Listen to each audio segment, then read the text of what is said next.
On this episode of Respectoid, respect your parents.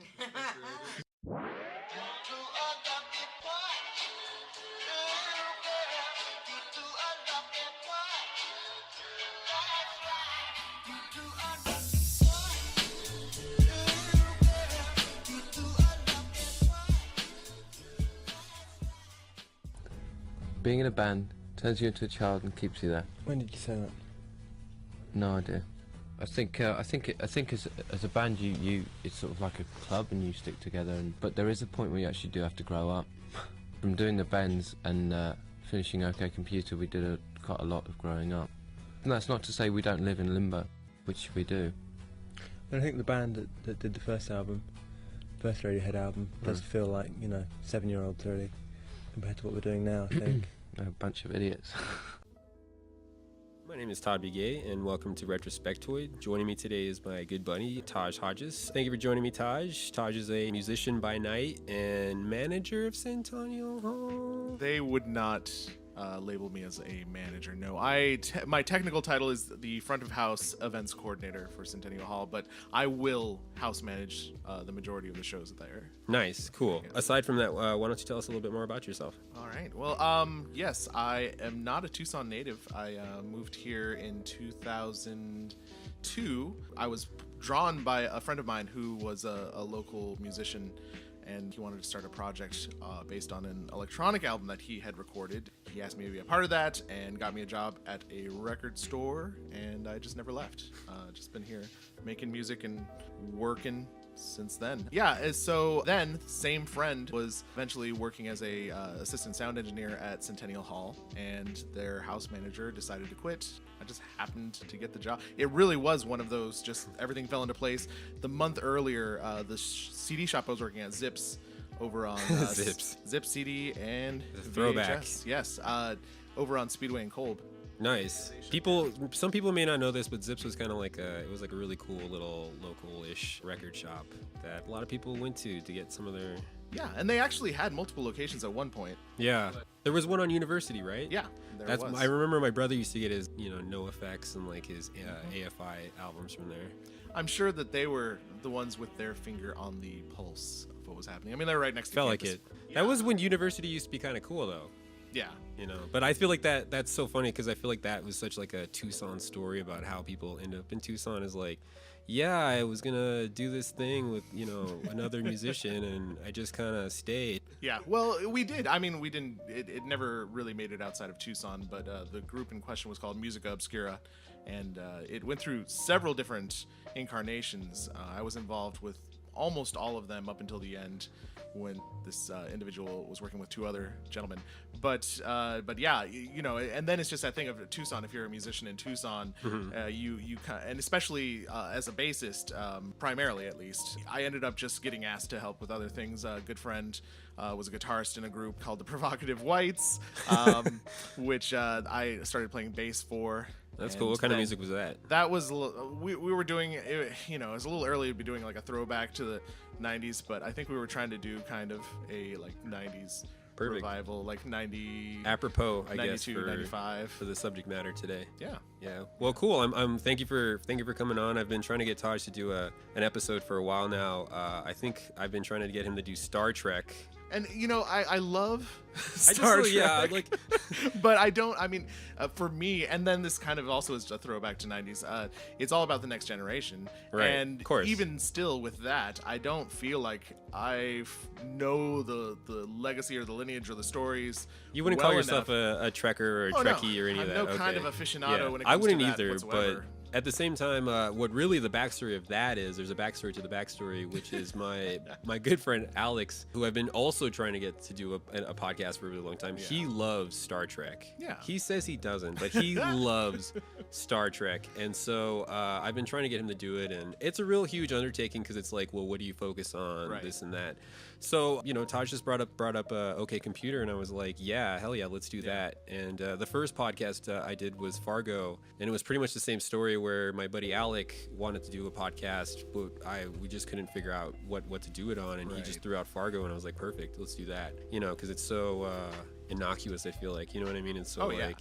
Well, yeah, I think when you approached me about an album, you were saying well, what about like Dark Side of the Moon? Right. And you know, I honestly, again, shows how basic I am. No, but I mean just that's one of those classic albums, and I think that a lot of us really do have, myself included, have some deep attachment to that. And I could tell stories about Dark Side of the Moon, but for me, it felt important for it to be something that came from when I think I was kind of like prime Tadj. Right. You know, Tadj, it's 16, Tadj 17. Prime. Tadj Prime, thank you. It was the time in my life when I was in a band that had just won a contest and played at Bumbershoot, which is like the big annual music festival in Seattle. It was a big deal.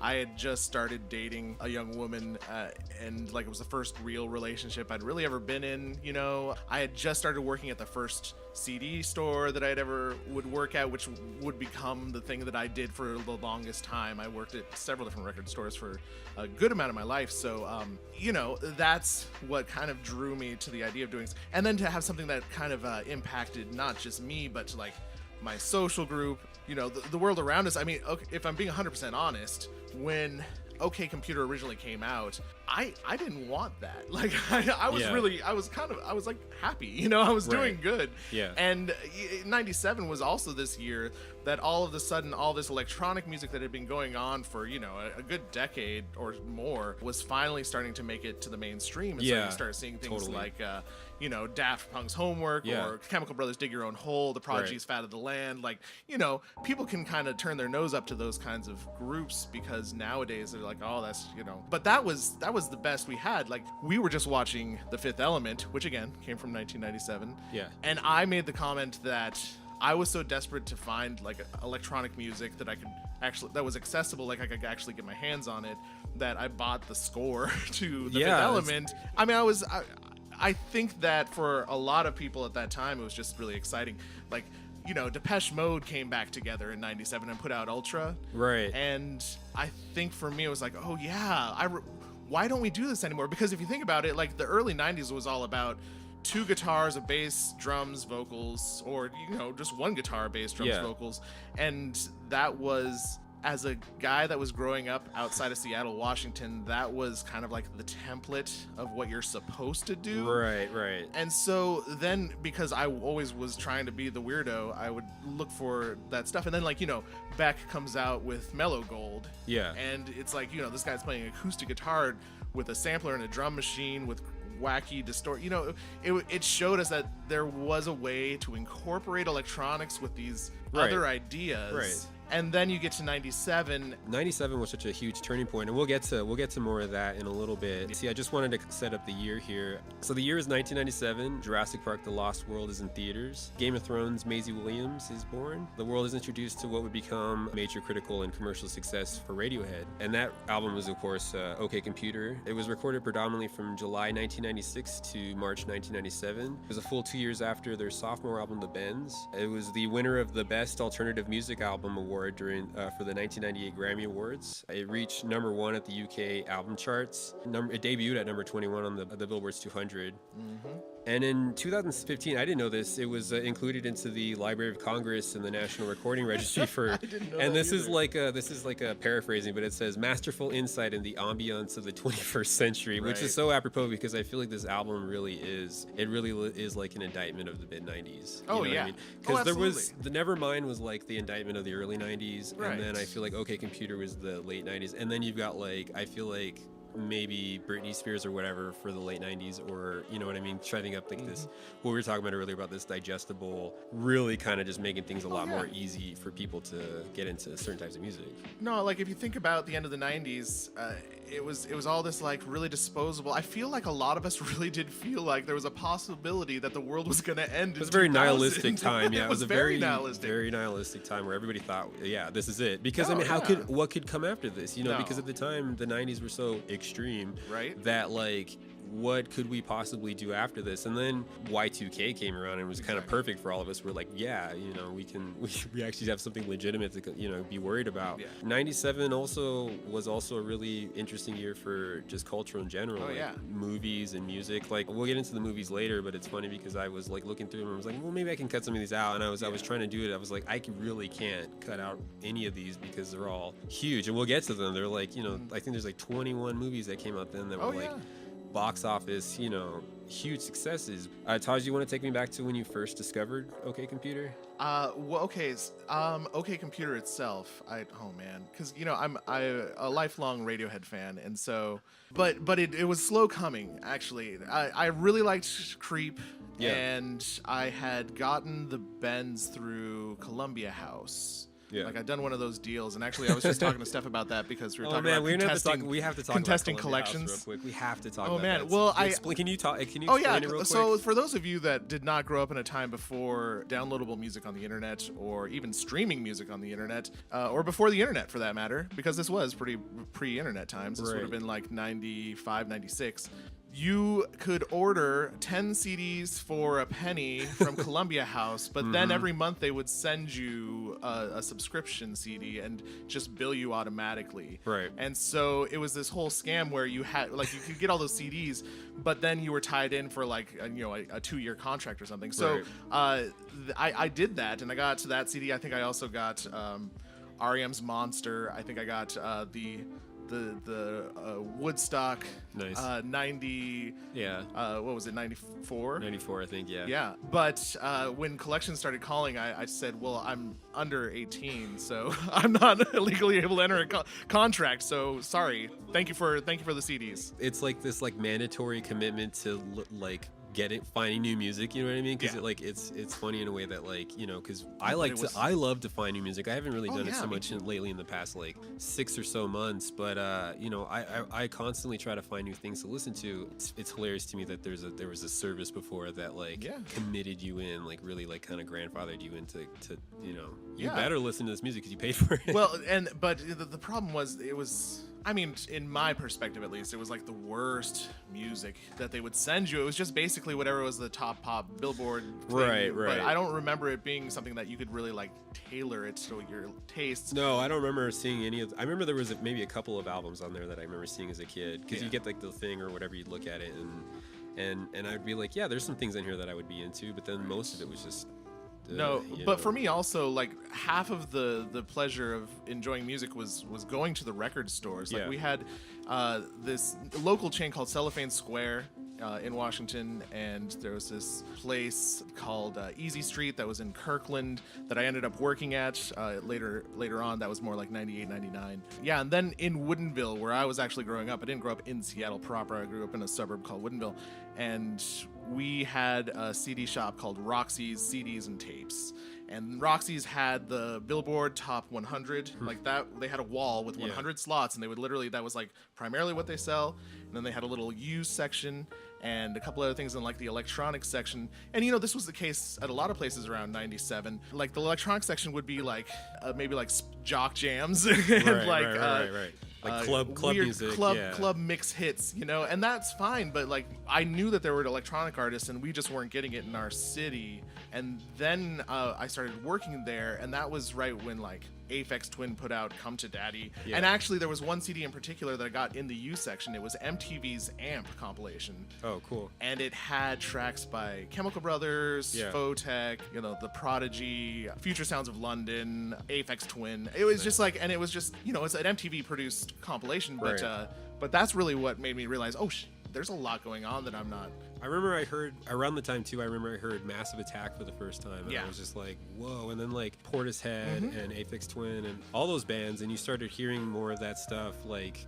mixtapes or whatever. Or somebody. I think then, because there wasn't the internet, because there wasn't this huge support for people to find any of this media. You know what I mean? Like you had to have cool friends in order for you to listen to really cool music, or you'd have to work at a record shop. Oh yeah, or you basically would get your hands on something. Like I remember getting my hands on a friend's copy of Skinny Puppy's I can't remember which album it was, but I remember I kept it forever. Or like my other friend's copy of this industrial album by this group 16 Volts, and just you'd hold on to that and you'd be like, this is the treasure that I found, because you didn't have as much availability, you didn't have the access that you do nowadays. Like nowadays you can look up anything and it's just right there. So like hipsters nowadays, you guys have it so easy. Like back in the day we had to work, like that whole attitude of the hipster thing, it's so easy now for anyone to be a quote unquote hipster. Because back in the day, if you wanted to listen to something that wasn't on the radio, you really had to go look for it, and then you had to be open-minded and listen to some really weird stuff, you know? Yeah, and you had to buy shit, and this was post-single era as well. Although Radiohead was always really good about singles. In fact, the first Radiohead that I owned was a single. Right. I want to say that it was basically a single for Creep. Yeah. And it had a couple other tracks on it. Yeah. And that was like a maxi CD single. But, you know, they always put like 3 or 4 songs on them. And usually they were unreleased because they recorded so much material. Right. So anyhow, yes, got the Benz through Columbia House. And, yeah, I wasn't a huge fan of it, to be 100% honest. I liked some of it. It's kind of a downer. Yeah. I really liked the track Just. Yeah. You know, I really liked the track. Or is Ripcord on Pablo Honey? Or is that on? I think that's on Pablo Honey. Okay. Yeah. But anyhow, you know, there was a couple of songs on it that were good, but I wasn't really into the singles, and it was getting massive rotation on MTV. Like that, you couldn't. That was what the alternative hour was comprised of. Yeah. And you know, and this album too is like a reaction to how popular and how, I don't know, it's funny how they talk about, you know, the lyrics in this album is so abstract and obtuse, and then you get to the lyrics in the Benz, which is more like personal and very like, you know, deep, and it is a really dark album and like a really like, you know, and it's depressing. It's so 90s. It's so it's a little more it's more early 90s than it is like, you know, and so this is their transition into the mid 90s. When I first found this album, one of my brother's friends who he dated, her name was Sienna.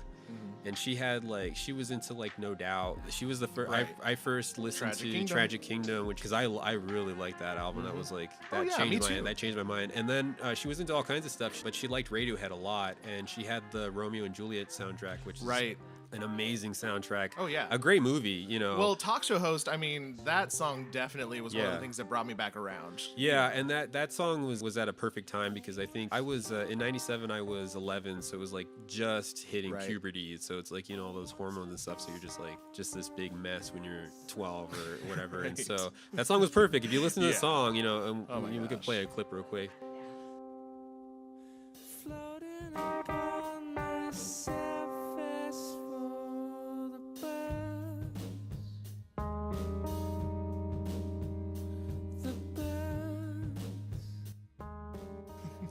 But like, yeah, if you listen to that song, it's kind of a little bit of a downer, and that was perfect for me at the time. But yeah, when the OK Computer came out, I remember she was really excited about it. I was like, cool, you know, and I thought she was really cool. So I recorded, I made a tape recording of the CD, and yeah, I listened to that thing. I listened to the album all the time. But I was a kid then, so a lot of the stuff that I listened to was through my older brother or sometimes my parents. Like my dad was really into Sublime and stuff, like way back in the day, and like he likes Social D, and like he likes like he's a huge Chili Peppers fan. Yeah, like he's exactly. Yeah.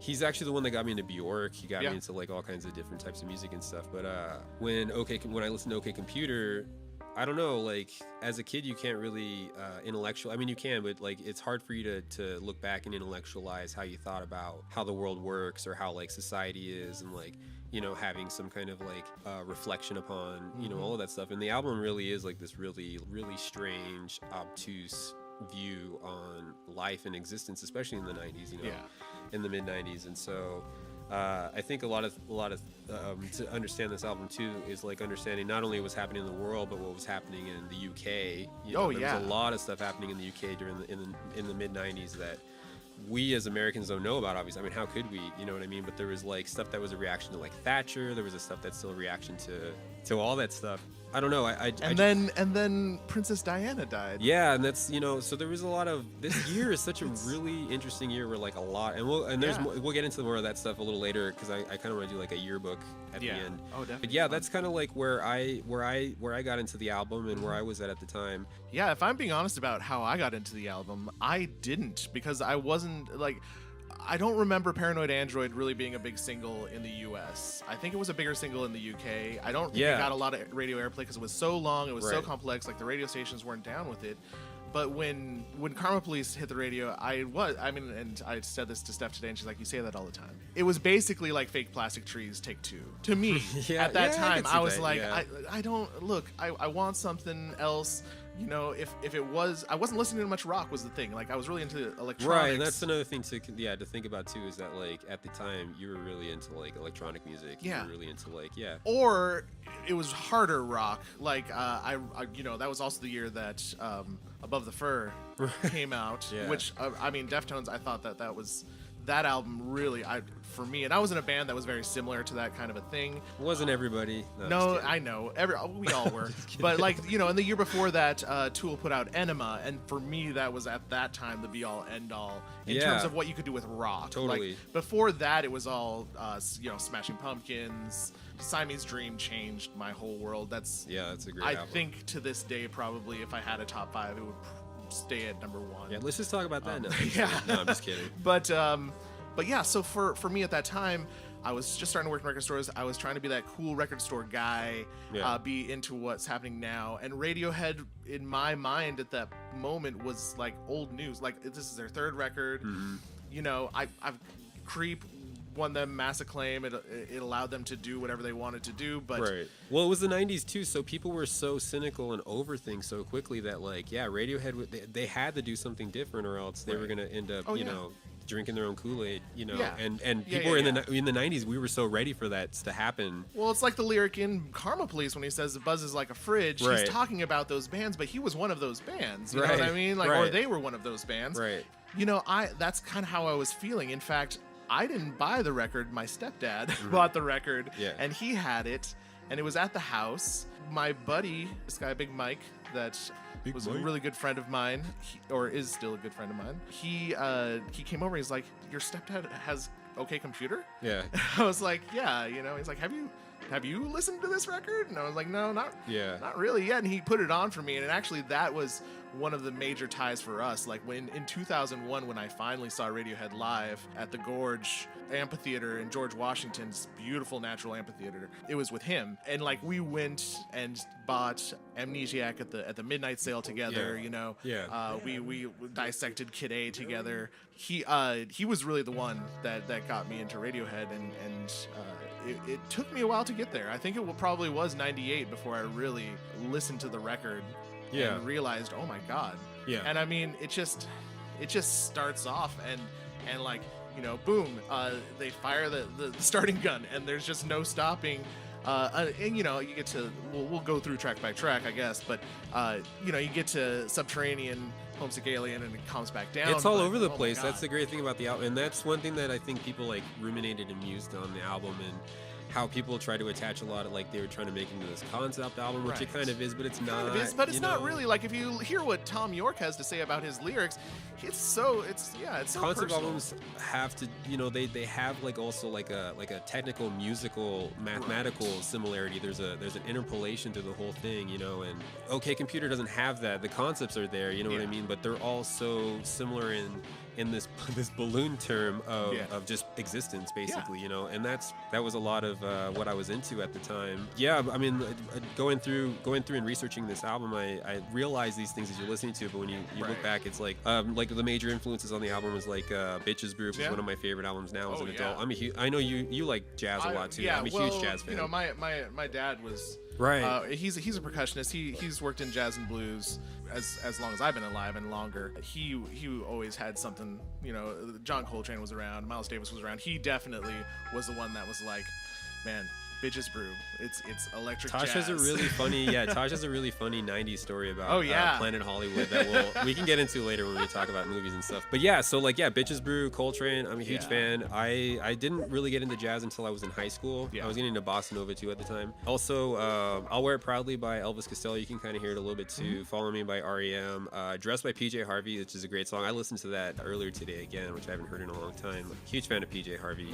Oh my gosh, yeah. If you listen to it, and I think most people would be like, I don't understand how this, but if you listen to like the words and how like the attitude of that song, it's very much in OK Computer about how you could talk about things in society that are bothering you. You know what I mean? You can have wit and you can not exactly talk about it directly and stuff that if people really felt this way, they can listen to it and be like, yeah, that's exactly how I feel. And that song's about, obviously about like the feminine perspective and, putting on a dress and all that stuff. Yeah. A Day in the Life by the Beatles, which is one of my favorite Beatles albums. Yeah, or just, Sgt. Pepper's overall. Right. A lot of people do make that comparison between the two, and it's just... And another album where it's all over the place that people absolutely. can say that it's a concept album, but it's not really, it's like a patchwork of similar ideas. He was also they were really inspired by the political writings of Noam Chomsky. Going forward in my life, I've kind of like developed a different perspective about Chomsky, but I always forget about his really early, because he's been around forever, and he's old as hell now. He's old as hell, so I forget about pre-Oprah Noam Chomsky, or pre-Todd. Yeah, exactly. Yeah, PT. Yeah, PT. Chomsky PT. Well, when I was like born, I was just born aware of life in general. I had a perspective, so I was it's like a Mogwai. Yeah, well, yeah, right. I was gonna say Buddha, but now that I'm thinking about it, Gizmo really is like a Buddha. Yeah, absolutely he is. And if anybody, I forgot to bring this up, but Tadj is also the co-host basically the host of another podcast. Tadj, it's called Electric Boogaloo Part 2. Yes. And they talk about sequels. They try to get somebody who really likes the sequel more than the original film. And we just recently did one on Gremlins 2. Yes. And it was a blast. Todd was the most prepared guest we've ever had. It was awesome. I would start talking about a character, and I'd say who was played by, and glance at Todd, and he would just say it. It was great. I didn't have to remember anything. Right. It was awesome. But also, work on that podcast with Justin Miller, who's our faithful producer, and actually ends up being one of the co-hosts as well. Yeah. And Stephen Romo, who unfortunately was absent this last time, but is a great co-host as well. And then good friend Bethany Evans, who's even in the room as we speak. Shout out. Enough, she stopped by to say hey. Do you want to say hey? No, she does not want to be talking to the Don't stay away from me. That's hilarious. Has been on several episodes, but filled in for Steven as co-host that day. It was a great episode. People should go check it out. Yeah. So you can find it on YouTube, iTunes. Yes, Electric Boogaloo PT2, I believe, on YouTube, and the Podomatic, I believe, is also Electric Boogaloo PT2. Yeah. But yeah, it's a lot of fun. Yeah. Definitely worth checking out. So it's funny too that remember you were telling me during that recording is that Bethany would always show up. Oh yeah. And, now she's pulling a Bethany. Yeah. It's the Bethany tradition, jumping from podcast to podcast. podcast. Goodbye, Bethany. Bye, it was nice to see you. Yeah. Have a good day. I think sorry to go back, but to go back to my kind of origin story with this movie or this album. It was my stepdad owned it first. Cool. No, maybe that's we'll perfect. cut that out. No, it's good though that we had to get back to it though. Yeah. But so Chomsky was like a huge influence on this album, and Philip K. Dick's Valis. I don't know if you ever read that. It's a really good one. I'm a huge fan of Philip K. Dick. There's a couple of other ones that I don't think people would, but they're all basically books that were written about social commentary and talking about how the working class, and that's true with a lot of Dark Side of the Moon is all about that. It's all about working class people dealing with existence and stuff, right. And having to deal with the stuff we're still dealing with now. And this album especially too, when we go through track by track, it becomes more apparent. I really wanted to at first to just talk about the ones that we liked the most. But as I was going through this, the same thing with the movies is like, as I was going through this, I was like, no, we have to talk because it's so pertinent now. Like everything is so pertinent now. So they were really inspired for the recording by the prog rock band Can. I don't know if you're familiar. But one of my favorite bands. Yeah, they're so weird. And that's really hear it in the percussion especially. For sure, yeah, and how weird and eclectic everything is, And use of reverb. I mean, totally. But a lot of that has to be attributed to the inclusion of Nigel Godrich. Yeah. Point. Totally. Yeah. He, much like George Martin, kind of became the unofficial sixth member of the band. Totally. Or wait, fifth, sixth. How many? No, okay. So it's Johnny, Colin, Ed, Phil, and Tom. So yeah, he would be six. It's hard because whenever I close my eyes, I just see Coldplay. when I think of Radiohead, I just close my eyes and I see the idealized version of Radiohead. Yeah, the prettier version. Yeah. There's like 7 of them, right? Ennio Morricone was also a big influence on this too. His scoring styles, and as people might know from like the Clint Eastwood films, The Good, the Bad, and the Ugly, Fistful of Dollars, all of that. I'm a huge fan. He's influenced a lot of groups. Like one of my favorite bands is Goldfinger. Frapp, who kind of came around in like the later 90s, and they were really influenced by him. I like, he's one of my favorites. He's such a genius. And it's funny, I found this Spin article that called this album a DIY electronica album made with guitars, which I think is kind of like, it's pretty fitting, I feel like. And I think a lot of that has to do with Nigel. A lot of it has to do with Nigel. A lot of it has to do with Johnny Greenwood, right? And just like the mad scientist that he is and continues to be. I mean, we were talking about this before we started recording, just kind of like the evolution of Radiohead, right? And I think we kind of both agreed that this newest album, A Moon-Shaped Pool, is really kind of it's like everything that they've ever done, everything that they've ever experimented with at its best, at its finest. Yeah, they were able to find such a good way of not making it so convoluted and forced, where it just sounds so organic, you know. Right. And it really, that album came out like what, almost 2 years ago from now, right? Yeah, 2016. Yeah, and so like that, I remember around that time, that was like the perfect album to come out, you know. Oh yeah. They're always the Radiohead always puts out a good album where it's like, you know, really deep and stuff, and I need to go to those places. But yeah, I guess we could just jump right in and start doing it track by track. First track is Airbag. When I first heard, there's like 4 songs and they're all like the singles. That's how basic I am, is that all of the singles that were popular at the time were the songs that I really liked as a kid. But I think the thing to remember too is that was what you could get. Right. That was what you could hear without actually buying a record. And granted, your friend hooked you up with a copy, but like, come on, radio was some way really more smart, prolific at right? the time. And some really smart minds, musical minds, decided that those are going to be the popular ones. You know what I mean? Absolutely. And so there's a reason why they are. But yeah, but Airbag wasn't one of the songs that I liked. But I do like it more now that I'm an adult. I didn't know that DJ Shadow was a huge influence on the percussion. That they recorded all the drums and they sampled it. Moax gets a lot of love in the UK. And, DJ Shadow. I mean, and then of course Tom doing the collaboration on the Uncle album. Right. It's just kind of like him probably fulfilling a fantasy from everybody this time. was kind of messing around, and like Bjork did it with Neely Hooper, like we were talking about earlier and stuff. And I think that like people were kind of dabbling here and there with a lot of stuff. And what's his name, Mike Patton, you know, his production style is just all over the place. So it's like, you know, these people were finding that they could do more than one thing because it was the 90s. We could do whatever we wanted, you know. Tom writes that the song is kind of about like the illusion of safety offered by modern transit and the idea that you could die on the road at any time. And I think that that's like Airbag. And it's true though, we do live in a society where, you know, we've taken out a lot of like this survivalistic, you know, satiation, I should say, because we do still have to survive, but like we don't have anything that where we can consciously think about, because we can drive these cars around that are highly dangerous, and we don't think about how dangerous it is for us to be on the road with other people. You know what I mean? Now you got Teslas, they're doing their own driving for themselves. Totally. And there's like statistics and all kinds of stuff to be talking about, you know, when it comes to that. But more specifically, I think the idea that we have this illusion of safety in the world, and some of it's true, some of it's not. And it's also an uplifting song. I mean, really, because he's basically, you know, Tom had this near-death experience, car accident, and so that's a lot of where this song is coming from too, is that idea that you don't even realize that you're alive, you're this bag of meat until you're almost dead. And then you're like, fuck. Like, actually this morning, it was weird. I was having a moment, like one of those weird existential moments this morning, where I was thinking about the fact that I'm just a bag of meat. Like, it's like you could shove something through me and that could be the end of my existence. You know what I mean? Like, it's not just this, you know, we all hope to live and die at a decent elderly age, but you know, like a song about like Airbag, about these near-death experiences, it's like, oh wow, I didn't even realize I was living. Like, I feel like that's what this song is saying, like, oh man, I didn't even realize that I was alive.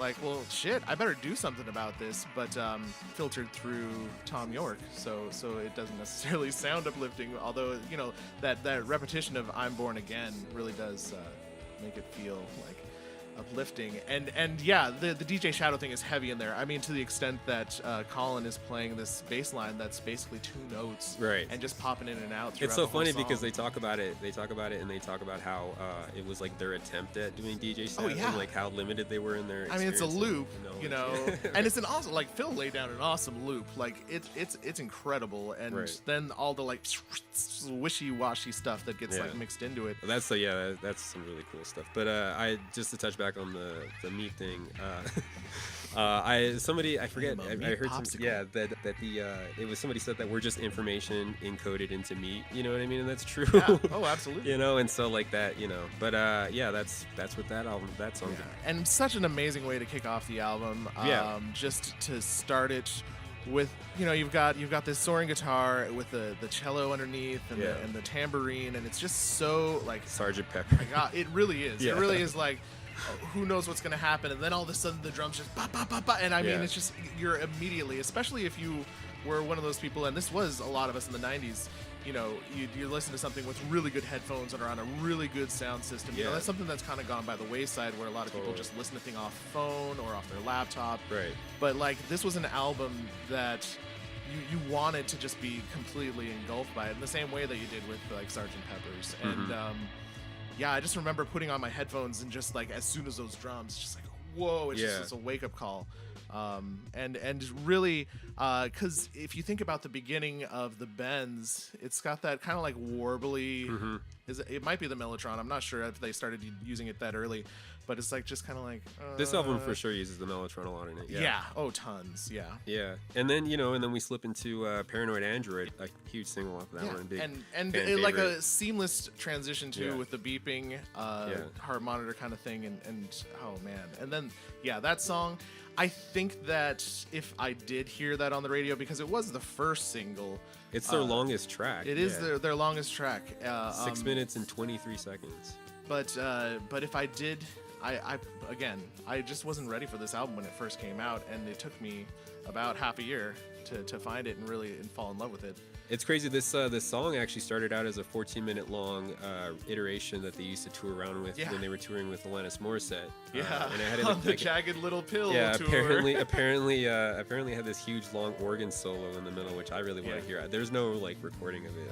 I haven't been able to find one. I found one live recording. It wasn't 15 minutes, but the outro does go forever. It's just, or not the outro so much as I don't think they ever go back to it. Yeah. I think they just do that hang down part for ad infinitum. That's hilarious. Yeah, very live Radiohead-ish type thing. Well, that was also how they record or tracked out a lot of these songs. Maybe not. They just like tried it out. A lot of bands used to do that back in the day. Yeah. Just record a sound check, and then that's your scratch track, and then you take it in the studio and say, okay, well, let's do this. Well, everything's so decided now ahead of time and overproduced, so people like already have it figured out before.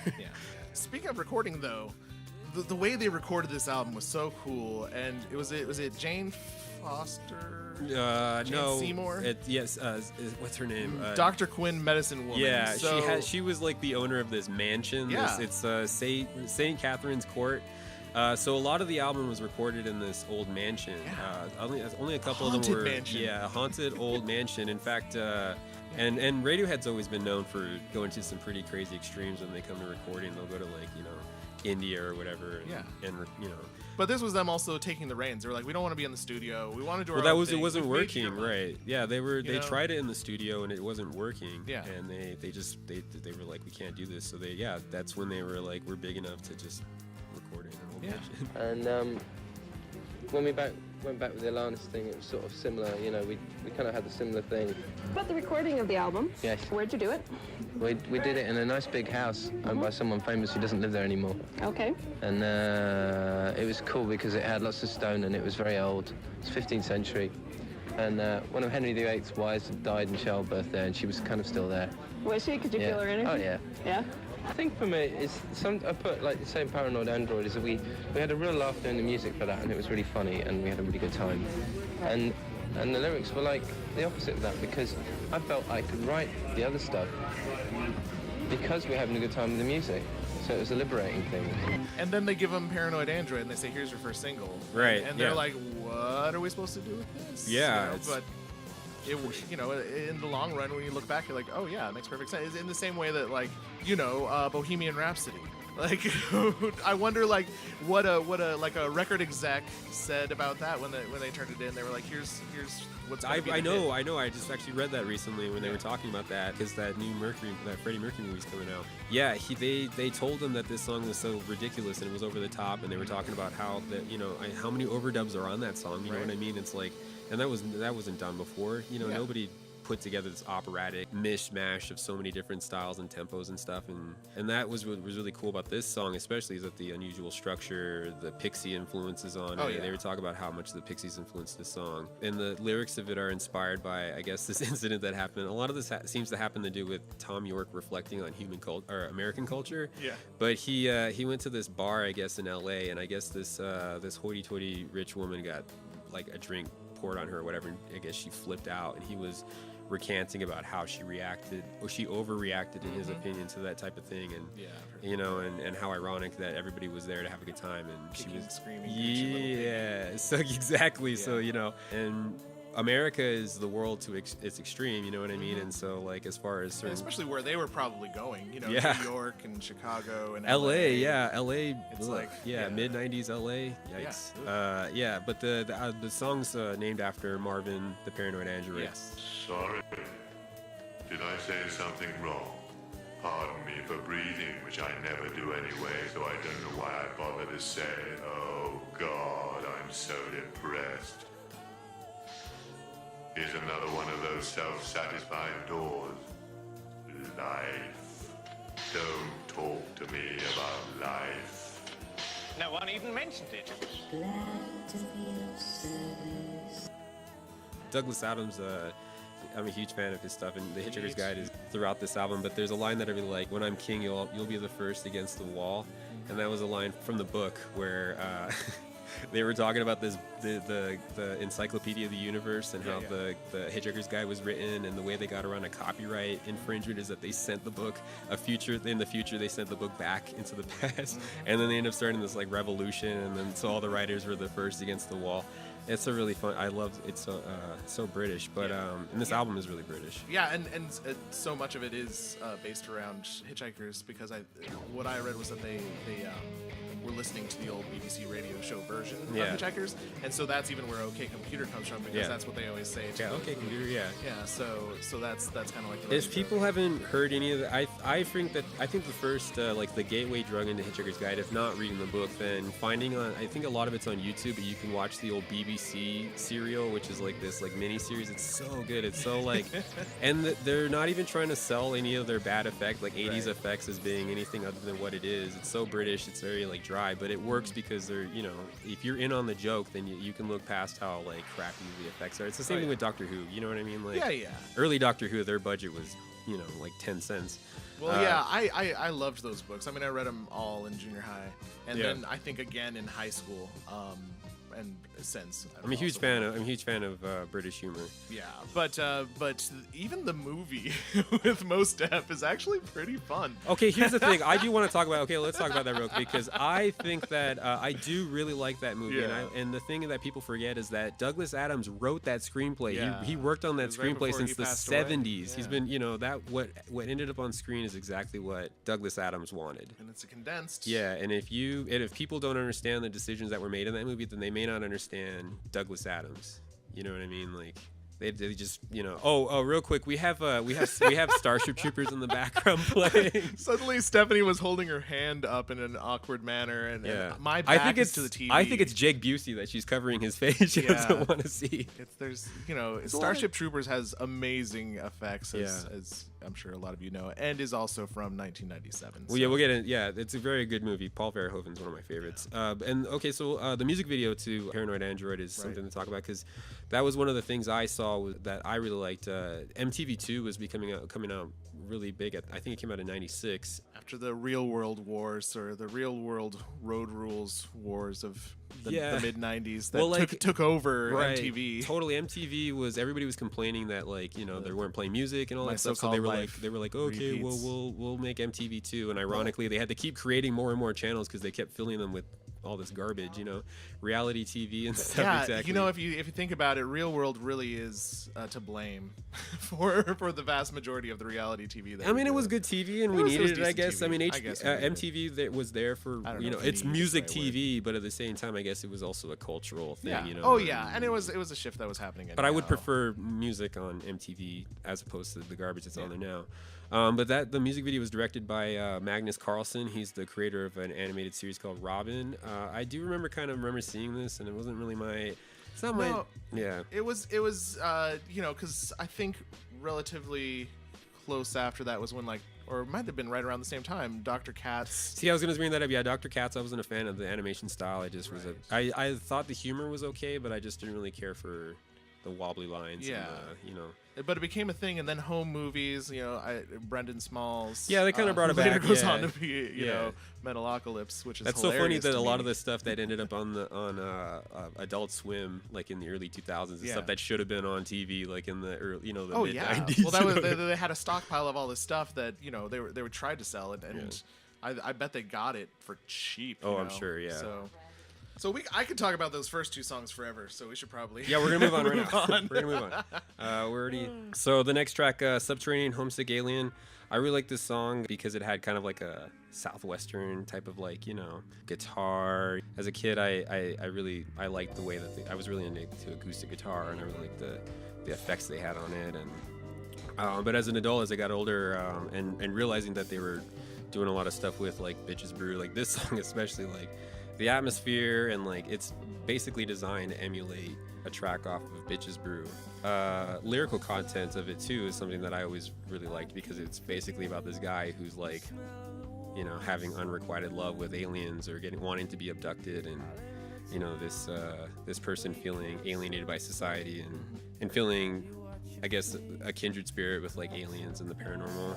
You know? Yeah, it's, you know, it's not one of the standout tracks for me, but it is such a great segue from the first 1-2 punch of the album. And it really shows off how good they've gotten at texturing their guitars and really, you know, doing very little and making so much, and it really, it's just like it's gooey with Nigel.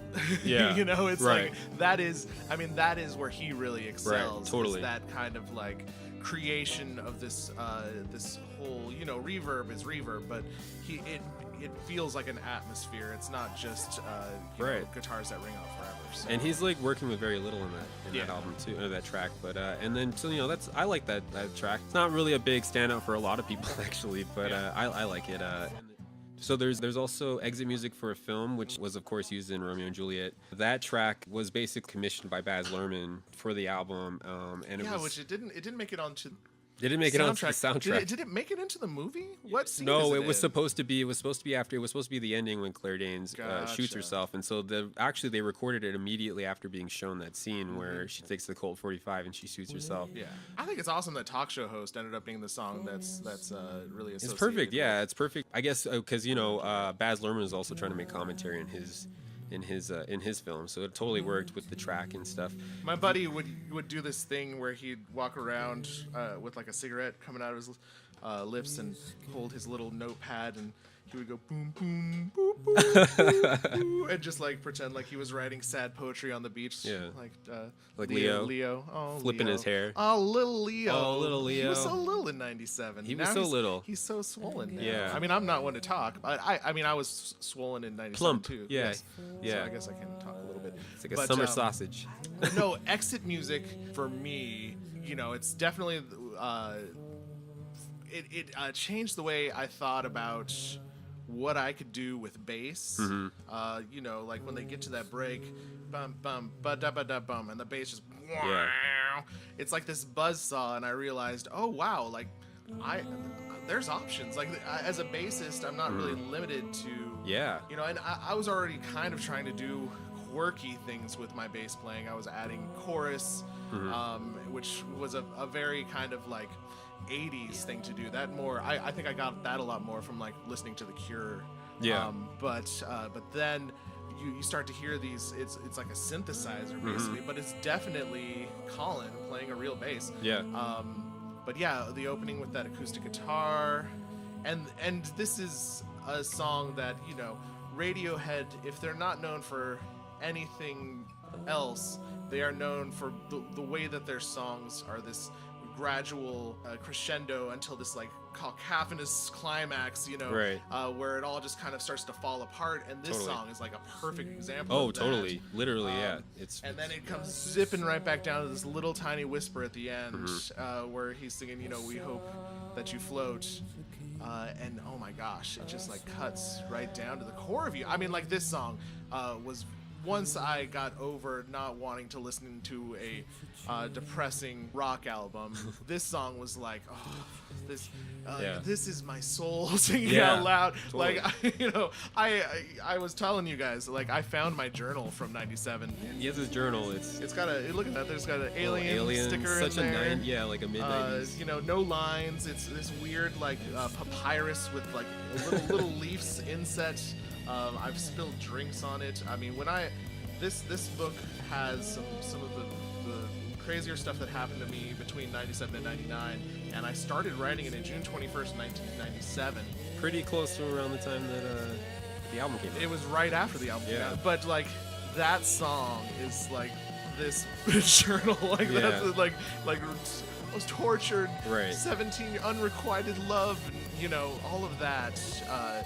Oh man, it was perfect for me. It was a perfect way to feel like a tortured soul through music, and just that bass line just tears you apart. So yeah, and the great thing about that song too is that, going back to what you were saying about the tragedy of the song and where the song comes from, the song's basically Tom York remembers back when he was a kid, he saw the original or the first, and he was like, well, why don't they just leave after they shag? You know what I mean? Like, why wouldn't they just like leave? And so like that's what the song is basically. It's like, that's the whole point of tragedy, is that you're supposed to put your audience in the situation where they know. That's the tragic irony, right?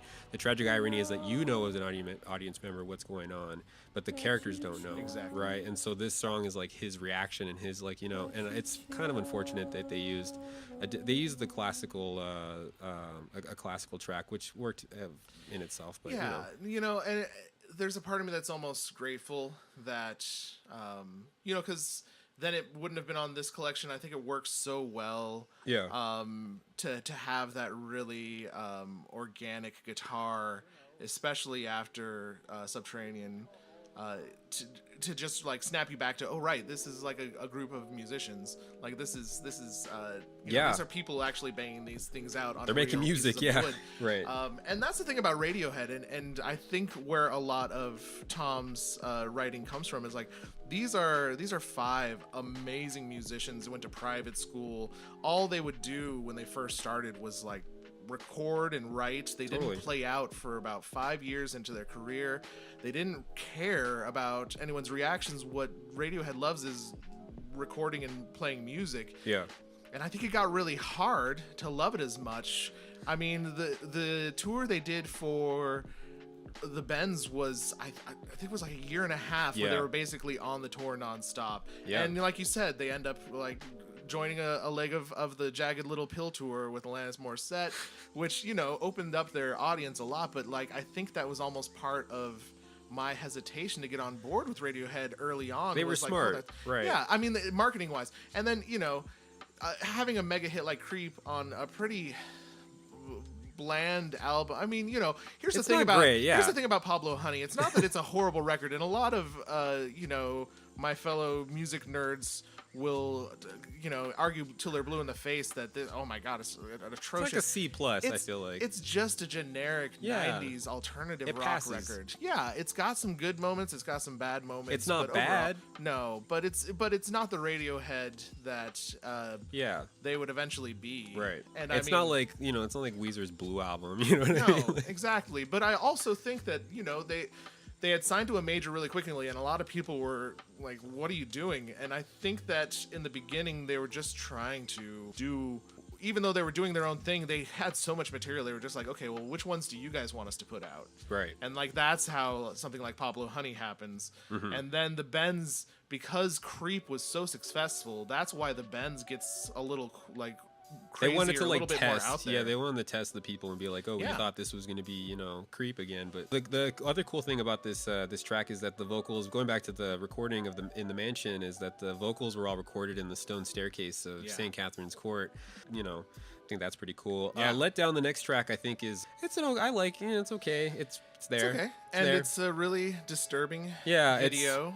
It's an indictment of like Generation X's like skepticism and cynicism and expectations and stuff, and like yeah, and I think that's part of like why I was kind of conflicted with this album too. Like I I always wanted to consider myself Generation X, but I'm just I was just born a little too late. I was born in 81, but then like don't really consider myself a millennial because Like I borderline, was basically an adult.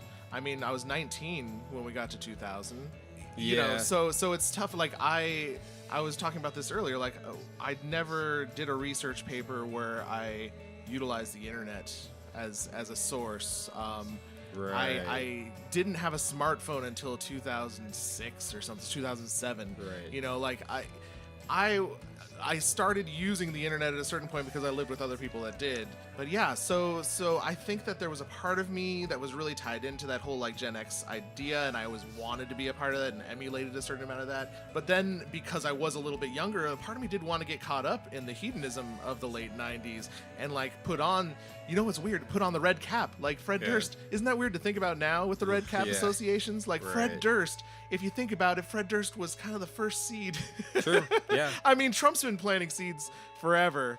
But no, like I hate to even bring up his name. I apologize. No, I mean, I think it's important that people need to like focus a little bit more on like. Well, $3 bill, y'all did come out in '97, so Exactly. Well, Fred Durst is a part of our history, and I think if people forget, people have forgotten, and that was kind of like the end of a certain era of MTV. Like I feel like when 2000 turned, that's when they stopped being so reliant. I think maybe when I do Discovery, maybe I'll talk a little bit more about the turn. Oh, absolutely. But, you know, that was a different time. But you know, MTV2 was a big thing then. There was a lot more opportunities, I feel like, for creative people to do things and to create stuff in the 90s. You know what I mean? Absolutely. Like Eon Flux or Ren and Stimpy or Syphil and Ollie. Yeah, I mean, like exactly. you got some crazy stuff that, like, actually, and that's the thing about MTV. A lot of what I love from the '90s did come out in that era of turning their back on music videos and turning more towards like, well, what else can we do with this medium? Right. And that is when you get things like, you know, Liquid Television, which is where a lot of us got Aeon Flux from. Or the Max or the Max, Head exactly. and all The that Head. Stuff, yeah. Oh my gosh! Like I actually just rewatched the Max again, and it's funny to look Such back. a bizarre on it. It is very show. bizarre. But and then you get things like The State, which a lot of the the comedians from Reno 911 come from, and Wet Hot American Summer, of course. But yeah, you know, like MTV had so much importance for the generation that I feel like I'm a part of.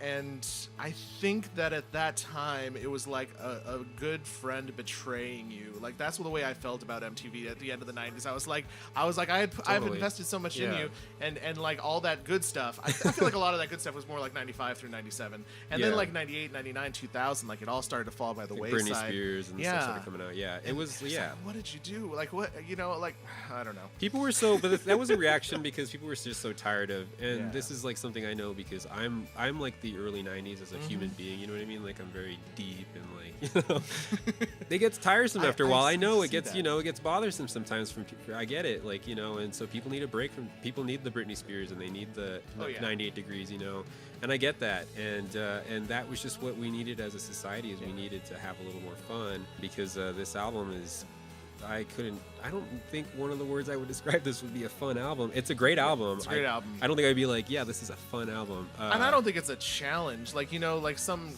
great albums, people would be like, it's kind of a challenging record. You really have to.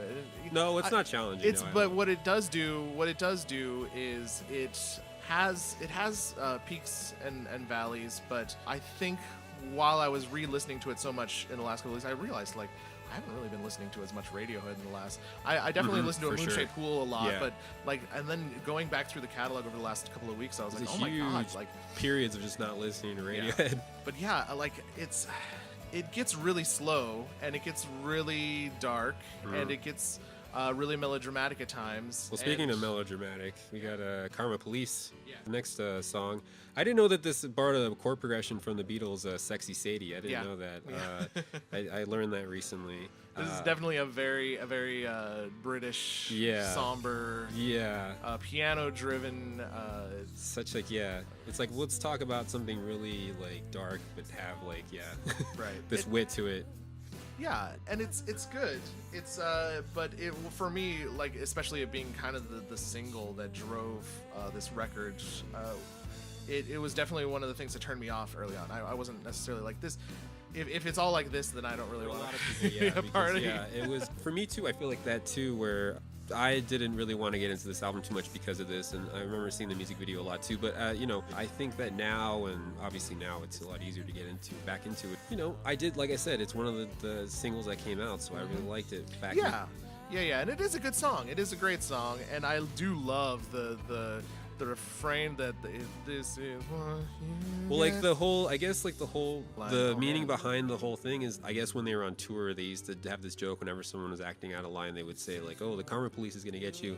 And so it's funny because it's like about if you listen to the lyrics, the song's about like how we're all trying to like do our best and we're human beings, but we're always like afraid of the karma police, you know what I mean? We're like afraid of like is that why we're good? Yeah, because exactly. We're just worried that somebody's gonna punish someone's us? gonna like come across and like you know do it or I'll fucking spank you. And is there, but I mean, like, is there anything wrong with that? Because I think that's so intrinsically human, and I don't think that, you know, they're leaning one way or the other. But I think that I think it's an admitting of your faults, and like, you know, and like in the seemingly oppressive moral society, you know what I mean? It's like I'm a human being, you know, but that's hard because you can't be vulnerable in the society we live in, you know what I mean? And especially like really at that time, because it was really a very like aggro time in our society, you know. Oh yeah, very aggressive time.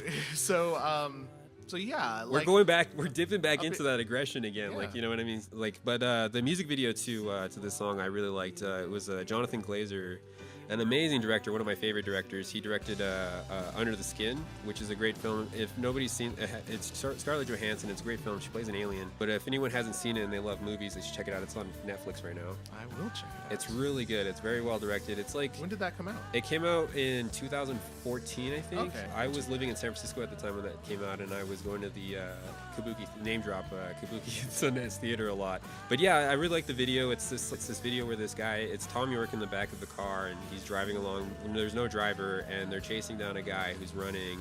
And I think it's funny because it like turns on the head the idea of the song, which is like in this case Tom York's kind of taking on the moral high ground, and it's like the rest of society is the fleeing man, you know. And it's like, because in the song he's talking about the other way around, you know, and it's like, but I think it's the director Jonathan Glazer is talking about how like it's Tom York, he's a celebrity, you know what I mean? Like he's the leader of this fucking band and stuff, and I think that's it's a really British, really like in your face kind of song and kind of music video.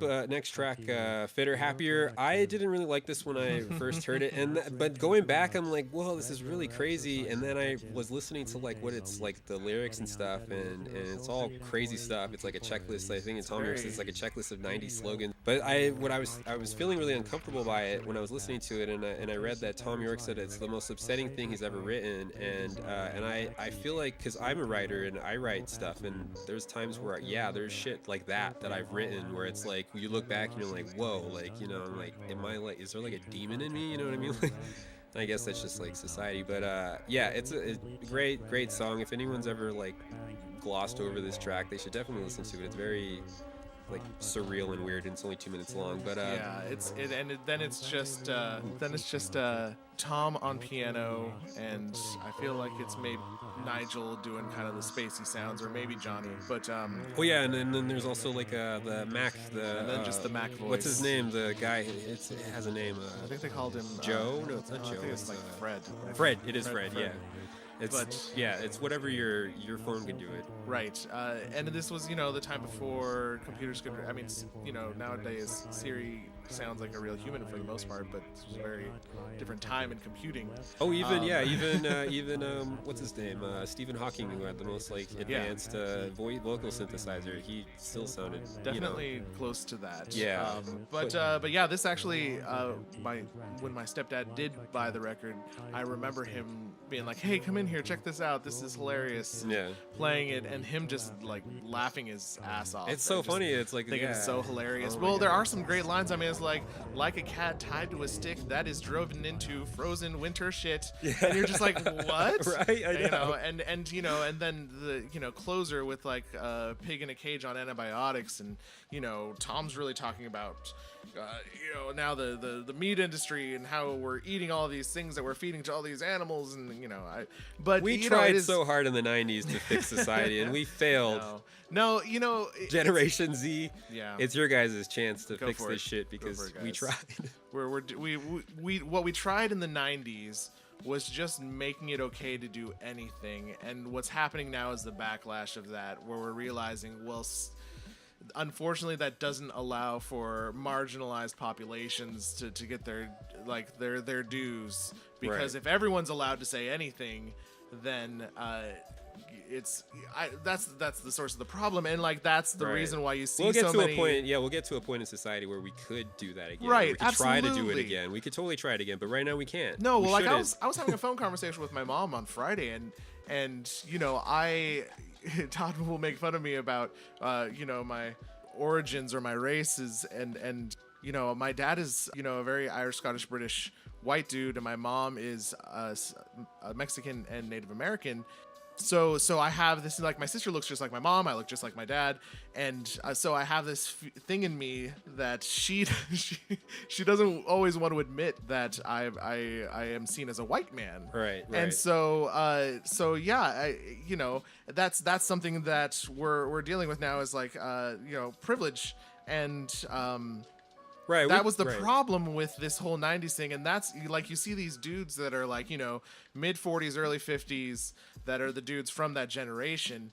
And like, they're pushing back because that was our idea at that time. Like, we, you know, that's why you have things like Quentin Tarantino. Right. And like, I was a huge Quentin Tarantino. I still kind of am a Tarantino fan, but like, you look at something like Pulp Fiction nowadays, and you're just like, holy hell, like, how does that doesn't hold up to today's standards anymore? Right. And you know, it's like we always talk about here at Hugstreet, it's like, it's growing pains. You know, we're going through this time of adjustment. Totally, yeah, we needed absolutely. It was like a purge of it's the same thing with like the apathy that's happening on the internet and stuff like that. Like, people think it's the end of the world, but it's like, we'll move past this. Well, we went through all these growing pains with all kinds of stuff, with feminism, with, you know, we needed the 90s to get to now so that we could get to somewhere where we could progress somewhere. But I think that I guess going back, I guess the reason why it's funny to me, or I guess like a joke to me, about the situation that you're in is because I personally, like, my whole thing is like, oh, I don't see race or whatever, but I'm not allowed to say that, as I think what my point is, like, I don't see color. Like, we'd love to get to it. That's what I was saying to my mom. Isn't that the ideal? Isn't that like the ultimate goal, is that we get to a place where we can say like, oh, I don't see color. Whereas, you know, like, the person that says that is Chevy Chase on Community. You know, he's like that ridiculous old white man who says, you know, like, it's always the wrong people that get the attention and saying that kind of stuff. But I think that, like, I mean, I'm Native American, and I believe that, like, it's funny to me because I don't see Tadj as being quote unquote white. I could see how he could be coded, or how he could be like, you know, or that how he could be perceived that way, or that we talked about this before, how there could be a privilege that exists there. But at the end of the day, I guess the whole point is that, of going back to the mid 90s and going back to culture and stuff, is that, you know, we can have these discussions now that we never could have back then. Not on a podcast, and not talking, you know, not have between two men and talking to, you know what I mean, like talking on a podcast about, you know, Radiohead or whatever. There's no way that this could have happened back in the 90s. So I'm glad that we went through that. I'm glad that we exist now, and now that we can look back on Radiohead, I guess going back. Well, I mean, then that's the thing, is that the track we were talking about, Fitter Happier, I feel like that diatribe that he puts out there could be as poignant today as it was in 97, and it's like prophetic in what he's talking about, because we really all kind of have been encapsulated by this just like workaday force kind of a thing. Oh, totally. So yeah. But yeah. The next track is Electro-Engineering, which is a great. It's, my buddy Big Mike that turned me on. This was the one that we actually always talked smack about. Yeah, it's it's a. You know, when you think about that kind of iconic Blue Oyster Cult Saturday Night Live sketch. The cowbell. Yeah, that's. I mean, like, I don't even know if that sketch had happened yet, but it's just like kung kung kung kung kung. It's like through this whole song, and for us, it was always just such a detractor. I mean, I do love, this is a rocker. That's the thing about this song, is that this brings the album back to like the rock. And so I do love it. And I love the message behind the song. It's really kind of out of place, in my opinion. I mean, it works, but it You mean in terms of placement on the album, or just being on the record at all? Yeah, I think it would work as like a single, or But I don't know. It's listening to it back now. Having done some research on this podcast, or just reflecting back on this time. Yeah, it's a pretty good song. Yeah, I love the end. I like those like like those little bursts, like these just really creative ideas of like dissonance,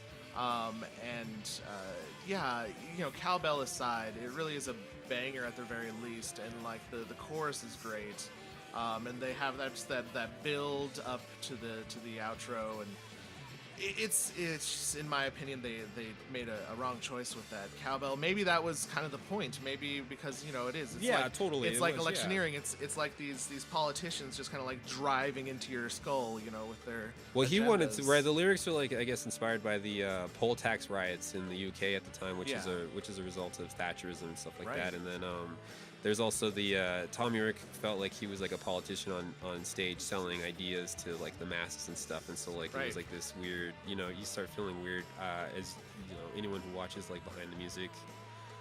Oh man, there's people out there that probably don't even know what Behind the Music was. So Behind the and Music, that actually started in '97 as well. Oh, it did. So Behind the Music was this awesome thing on VH1 where they would do this kind of breakdown on bands and stuff, and there was always the turning part where there was drugs and stuff. You know what I mean? But that's when things went astray.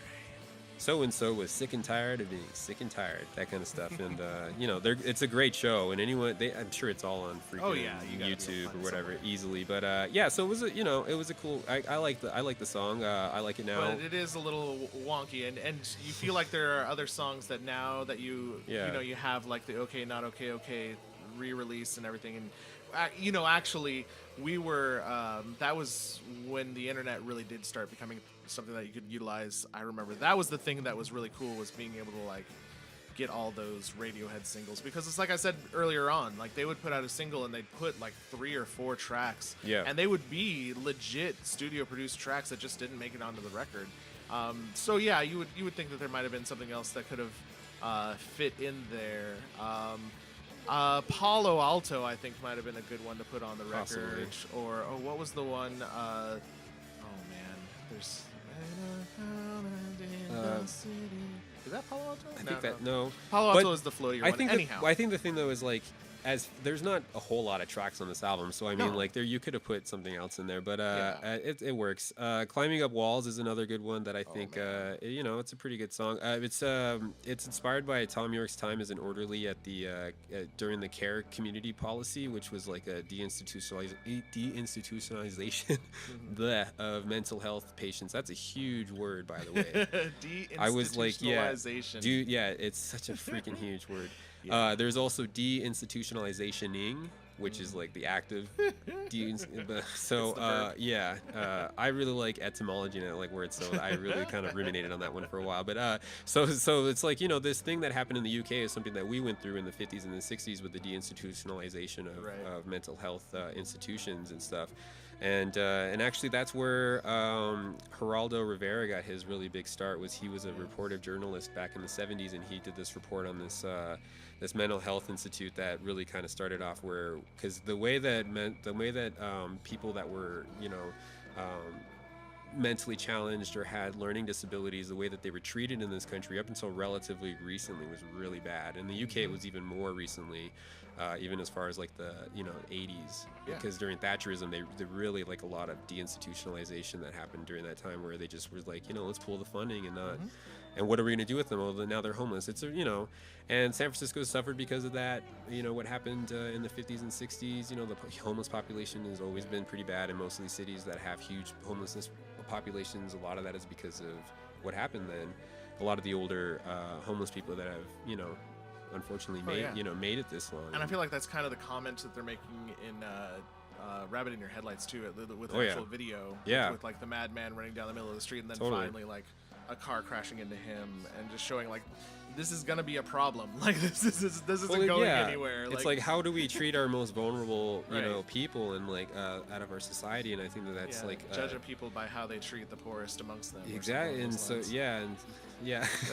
Is that Benjamin Franklin? I feel like it's something. Yeah, I feel like that's maybe Benjamin it's a Bible Franklin. quote or I know. something. I feel like it's Benjamin Franklin who said it. I know it's something. No, I'm just kidding. It's like Machiavelli. No, I'm just kidding. I think it's from, what's that book of quotations called? Yeah. I think that's what it's from. Yeah. We just made it up just now. So the next. But no, that track. I mean, sorry to cut you off, but I do have to speak on this track. I mean, this. Getting back to like Colin Greenwood and just the brilliant genius that I think he is in regards to being a bass player, you know, both with bringing like really creative ideas to the table and then also knowing what the bass is there for and not going overboard, because he could do crazy stuff, but he always restrains himself and like serves the song, which I've always felt like as a bassist is the most important That's thing. the thing that people like, I guess, overlook or underappreciate about this band Radiohead, is that every one of them they're all musical geniuses, so talented. And I mean, like, even okay, Ed. so I made the I made the joke earlier about Coldplay, but it's like the reason why I made that joke is because a lot of people like the joke that, like, you know, Coldplay is like, you know, the Radiohead 2.0. Yeah, they're the radio-friendly Radiohead. Yeah, exactly. And Radiohead light. But I mean, like Radiohead for happiness. Yeah, and if you looked at Coldplay under a microscope, I'm sure there's some talented dudes, but I doubt they're all musical geniuses like they are in Radiohead. So, and it's not fair to compare the two, but I just think that that's funny. But I agree 100% that like every one of them are like so capable. Like, for instance, we'll get into No Surprises right now. No Surprises was written actually, or was recorded at a faster tune, because that's how their instruments, how everything they were worked, right? And then what's his name, Godric decided to just slow them down to give it more of like a weird ethereal quality, and they just recorded they did a real quick playback. Yeah, didn't they end up kind of like patchworking this one together? I feel like this song might have been one that Nigel and Tom went out afterwards, and Tom was like, I'm not happy with it, and they just went back to the studio and like chopped up some of the themes and like put it together. It's funny because I read several different things about this song, because I read that it was recorded in a single take, and then I also I read from the producer that it was recorded and then slowed down, and then Tom recorded over a playback, which still doesn't, it's not the same take. Right. You know what I mean? And so it's like, I don't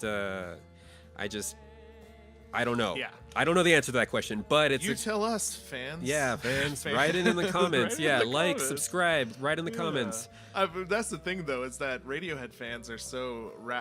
maybe not anymore. Yeah. Maybe we've all kind of calmed down with age, but we used to be so rabid. I mean, you and I maybe have, but geez, I mean, like, have you been on Reddit?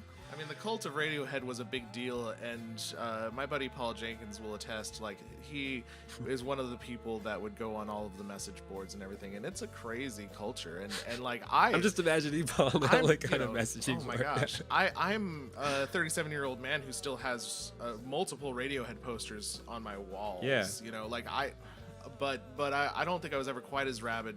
I definitely jumped on the bandwagon when all of a sudden you could do peer-to-peer with getting all of the singles, of course, and then being like the guy that had totally like amassed like the perfect Radiohead. Well, collection. like going back to the whole like, you know, Columbia House thing, is that like it was so hard to find music back then that you had to be really choosy, and now that like we're older connoisseurs of music, is that we have Spotify, we have all these things where we can go back and listen. It tells to, me like, what to listen to. Like that's what I love about Spotify is discover. It's like, I can listen to like an old I can listen to like an old recording by Elizabeth Cotton, you know, that was recorded back in like the 20s, and then I can listen to like, you know, some B track, you know, early demo of some Fleetwood Mac song, you know what I mean? Like that's some really cool shit that we can do back in the day. And it granted, it is pretty evil as far as like a business model goes. For sure, don't buy into that, because it steals from the artist, and we are both artists. But the reality is, I think most musicians now know that it's basically a means to getting people to come and see you, and I think that that's kind of been the game for a long time. And so it was never like before, the artist wasn't getting the money, it was the record companies that were getting the money. So it really still was like you were making your money by going out on the road and playing for people and selling merch in person. There was a brief second where like as a musician you totally could get away with producing and supporting yourself through the internet, and they really the record companies were smart, and they were able to find a way of turning it into this other thing. And I think that there's a lot of musicians out there now that are really smart with how they use it, and I think that, you know, Radiohead's one of them. Radiohead's like, they were like, fuck you, we're gonna give away one of our albums, and we're gonna, you know, in Rainbows, you know, like we're gonna you can pay, and I don't remember how I paid more than what the album was probably even worth. You know what I mean? And like I gave them more like money. $20. Yeah, and it was like, you know, because I liked the idea that, like, you know, that you could do that, and fuck you to whoever was trying to exploit the art, you know. Right. And you see that now with movies and stuff. I talk about it a lot, which is like the movie pass thing, the $8.99 thing, where it's really kind of just fucking up the whole. But I think it's accelerating what needs to happen, which is in some areas things need to die, and some growth comes from that, and you know. One of the unfortunate things, you know, well, there's obviously a lot of unfortunate things that came up about this guy that I'm about to talk about, but I think one guy that did it really well, and unfortunately we really can't admire anymore, is Louis C.K. Louis C.K. did a great job of like turning it into like a personal empire. Okay, we were talking about Nicki Minaj earlier, how we were just like kind of disappointed. You know what I mean? Like you really want to support these people, and you want to be like really get behind them, and it's like, God damn it. But like, you know, he was the biggest comedian in the world for a good amount of time, and honestly, I was moved by Louis. I was moved by that show. It's such a good show, yeah. And it's really unfortunate that he had to turn out to be such a horrible person, or just had a horrible fetish which exploited so many women. So yeah, I can't look up to him anymore. But that business model is, if artists could do that, it's just that he was already there, like he was already in that position. There was like a period too, like there was totally a period during like the early 2000s where and all the way up until I think like 2006 or 2007, especially when YouTube started up, where people had a chance to be able, I mean, that's how Justin Bieber started, you know what I mean, like he started on YouTube, and so like there's all these big famous people who are able to use, and it's all about like now, because technology moves so fast, and which is what this album's kind of about. It's like technology moves so fast that like you have to be able to move with it just that fast, or you're gonna get left behind, you know. And me, as like somebody who like, I do graphic design, and I do and I'm also a filmmaker, is that like, you know, you have to keep up with the trends, you have to keep up with the way that the industry moves, right. And you know, right now things are moving really fast, and I think that we'll get to that in a little bit. But back to this No Surprises, which has always been my favorite track off the entire album. It's such a pretty song, and I feel like it's beautiful. It's a beautiful song. To me, I feel like it's I wrote this down. It's the theme song to my indelible disconnect with our modern living, and it's about how we dump all this landfill into our souls every day, while at the same time putting our heads down and asking for more. And it's so true. I love the lyrics so much, where it's like this person who's just kind of like, "Yep, I've pretty much had it." You know what I mean? Like, oh yeah. And people have made like connotations to you know what the song's really about, and I don't think, you know, it's all up to interpretation, but it's definitely about just being just so let down by the world. Yeah, and just not being shocked by it, like expecting that it's gonna come, and it's no surprise that it's become such a disappointment. Like that's where I really feel like that song's coming from. Yeah, and then most people know this song too because of the music video, which was directed by Grant G. He directed the Beating People Is Easy. It's the Radiohead documentary. He's done a lot of stuff with them. Great music video, really cool. But I remember that music video was one of the music videos that I watched that really got me into wanting to be a film director and getting into music videos. That and the I still can't remember the name. I think it's God Lives Underwater. It's From Your Mouth. It's this really cool video where this like champion food eater, he's a champion food eater, and he's like hot dog. Yeah, he'll eat all kinds of food, and so he did that, but they did it in reverse. Hot dogs, he'll eat but he's like he's pulling all this food out of his mouth. It's insane. It's really cool. Everybody has to look it up. It's a really cool music video. God Lives Underwater. Yeah, From Your Mouth. Yeah, and it's a really cool video. Popping up for a while there. Yeah, and then there's Lucky, which is the first track that inspired this whole album. It was recorded in 1995. And it was inspired by the Bosnian War. Brian Eno was trying to get together that album. I'm a huge fan of Eno. What was it, the Help compilation? Or? Yeah, it was for the Bosnian War, and you know, Radiohead really liked the way that the attitude was moving in that direction, and they thought it was a good sea change away from, you know, the bends. And that was their first like dancing, or first time working with Nigel. Yeah, that was and I think that's really what sparked the fuse that ended up becoming OK Computer. They found something that really worked. Yeah, totally. And this producer and you know, this secret member of the group. It's kind of like a prog rock structure. I think it's really similar to, like, I've heard it's been compared to like Pink Floyd and Can. I think people have compared the guitars to like a, you know, something like a David Gilmour kind of thing, and you can hear it. It's a good track. I like it. It's, to me, the most 90s track, I feel like, off the entire album. Yeah, and it makes sense that, you know, that was the song that kind of started them off with the whole OK Computer vibe. And you can hear that it does differ from them. It was recorded earlier, or at the very least written earlier. Not to say the other songs hadn't been written earlier, but it definitely has a slightly different feel than the rest of the record. But it's still just an amazing track as far as I'm concerned. Yeah, for sure. Yeah, and it's a standout track. The Tourist is the last track on the album. I like this track a lot. I especially like it now as an adult. It's like kind of like a waltz. Mm-hmm. Yeah, it's an interesting bookend, and it kind of creates almost a feedback loop with this album, where it could be seen kind of as the lead into Airbag. Like, it could be seen as this character. It's very cyclical, yeah. You know, and especially with the, you know, the hey man, slow down, and then if you start the record right over again with Airbag, it's somebody who just survived, you know, some kind of some life-threatening incident, and that's so an interesting, yeah. I never thought of it that way. Yeah, so it really is a great album closer. It deconstructs at the end, and the album ends with that triangle, and it's just, oh man, like, you hear that ding. I read this kind of ridiculous article about it that was kind of saying that moment is very similar to the moment in Say Anything at the end of the movie when they're on the airplane. Okay. And he's telling her that, you know, most airplane collisions or airplane accidents happen between the time that you take off and the time they turn off the fasten your seatbelt sign or turn on the no smoking sign or something. Yeah. And how it's like that end of that movie, that tension, and then it fades to black and you hear the ding. Like, that's they drew a parallel between those two, which I thought was kind of amusing. Yeah, and you know, the song was Tom York singing American Tourists in France, and he was laughing about how they were trying to see all the tourist attractions all at once and stuff. Right. And me, as a millennial who can say for sure that I fall into the category of a millennial who was born in '86, is that we have this curse, and it's the curse of FOMO.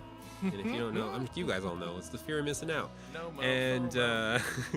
And so we all have, as millennials, most people do, but like we as millennials especially, because we lived in a time where like everything was so available to us that we're so fearful of missing out on everything, you know what I mean? And so like we gotta try to, you know, see all the different attractions and stuff like that. I don't think Generation Z's like that very much. I know other generations aren't like that. They don't get it. I think that it's easier for them not to be because it's all just always been there. Well, it's harder for older people to get into the internet, and it's also, the internet's not such a big deal for younger people. You know what I mean? So like it's such like a fluid thing. But it's just the thing that's there. It's just like TV. Like network television was to us. And I think it's hilarious that this album back in like '96 or '97 had the cure for FOMO, which is slow down, idiots. Slow down. Do you want to go into '97 a little bit, or do you want to? Yeah. Well, it's funny because I've been kind of cracking out on '97 culture for the last couple of weeks. I accumulated a bunch of movies from the from '97 and made a Spotify playlist of music from '97, which is cool. It's great. Yeah, and man, there's one album that I was kind of talking to you about before that has like this weird parallel in my mind with OK Computer, and that's Modest Mouse's Lonesome Crowded West, which actually came out at the end of that summer in '97. Right. And like, you know, from like even just a visual, the stylization of the cover art to the running themes of travel and isolation, to kind of creating all these different characters. Like there's all these parallels between the two. And they sonically are very different, but they're both albums where artists are like trying to break out of kind of whatever mold they've created for themselves and explore new territory within that genre. And like that was the thing about this Radiohead album once I finally got into it, was just seeing how much they were doing and how far they were pushing the envelope creatively and electronically, and I think that's when I really realized I loved it, because like I was saying earlier, I was really into electronic music at the time, and the only reason that I got into Modest Mouse was because I got this compilation from Up Records called Up in Orbit, and it had Heart Cooked Brain on it, which is like this just kind of silly loopy song from Lonesome Crowded West. It kind of was the single, I guess, for that album, if you can call any of the songs off that album singles.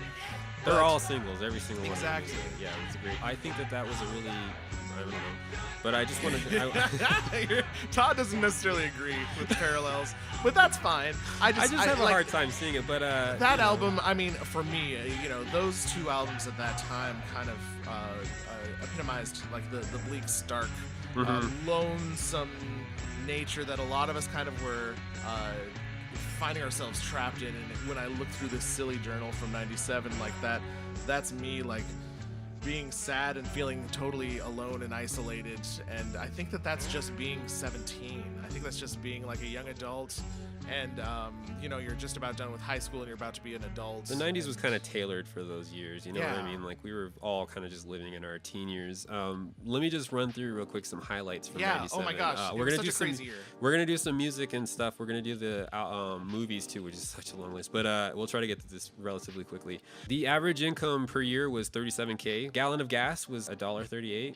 Average movie ticket was $4.59, which, oh man, by comparison of how much movies cost for a while, I mean, my gosh, the last time not the last time, because I'm a lot smarter now, but one of the last times I went to go see a movie by myself, I ended up spending like $40. Yeah.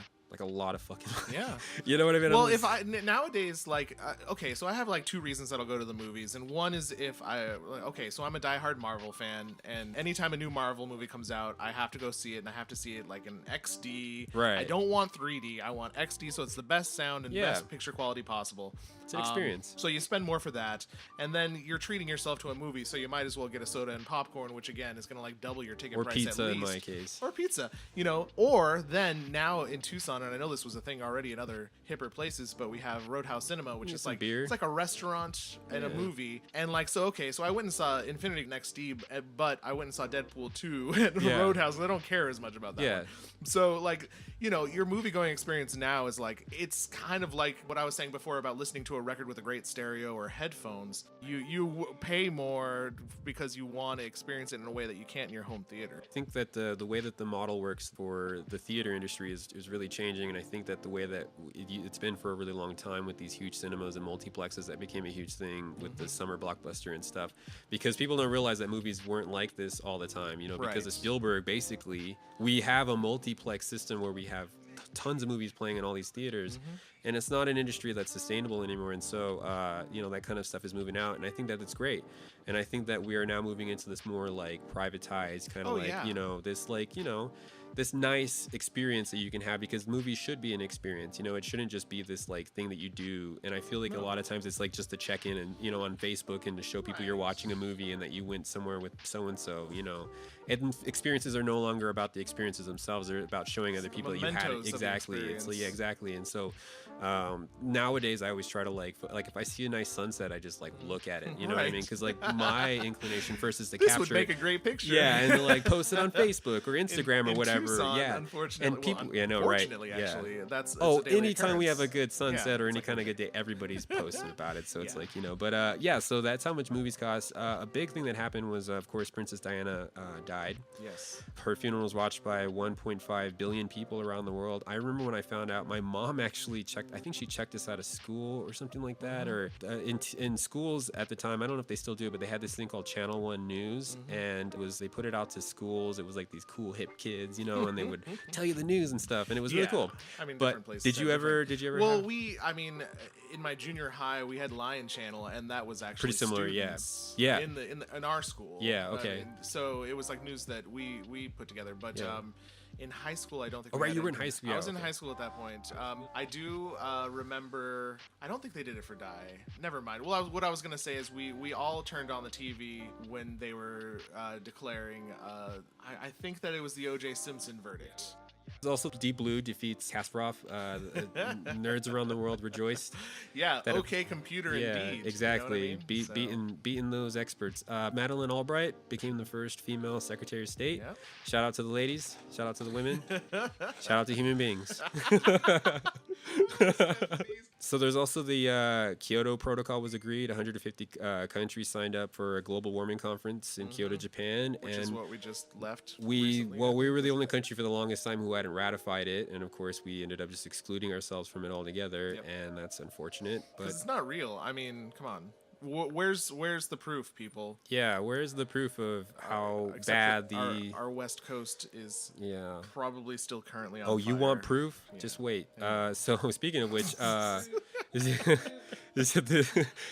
Heaven Gate suicides happened. I remember that happening too, and I remember seeing the videos, and I remember just like not understanding at the time about what that all meant. But I remember, I mean, I wasn't like a little kid, but I did. Well, you were 12. Yeah, I was 11. 11. And but I do remember there was a lot of jokes made about it. And I was yeah. really confused. But I do remember there was a lot of jokes about their shoes. I think they all wore the Nike or the Reeboks or something like that. And there was a big joke about that at the time. It's very cynical time and time. Mother Teresa passed away, and she did help a lot of people. She's very staunch and conservative in her views, and I'll leave it at that. That's that. Mike Tyson bites the ear off of transitioning from that. Mike Tyson bites the ear off Evander Holyfield during that match. I saw that. My dad's a huge sports fan. He's a huge jock. So we watched a lot of the pay-per-view sports and stuff. And I remember watching that as we were eating. I was eating pizza and just being like, oh my god, oh my god. You could see his ear, and it's just like, yeah, it was gnarly as hell. But it was a great fight. Yeah. We all know why he did it. But I mean, like, dude,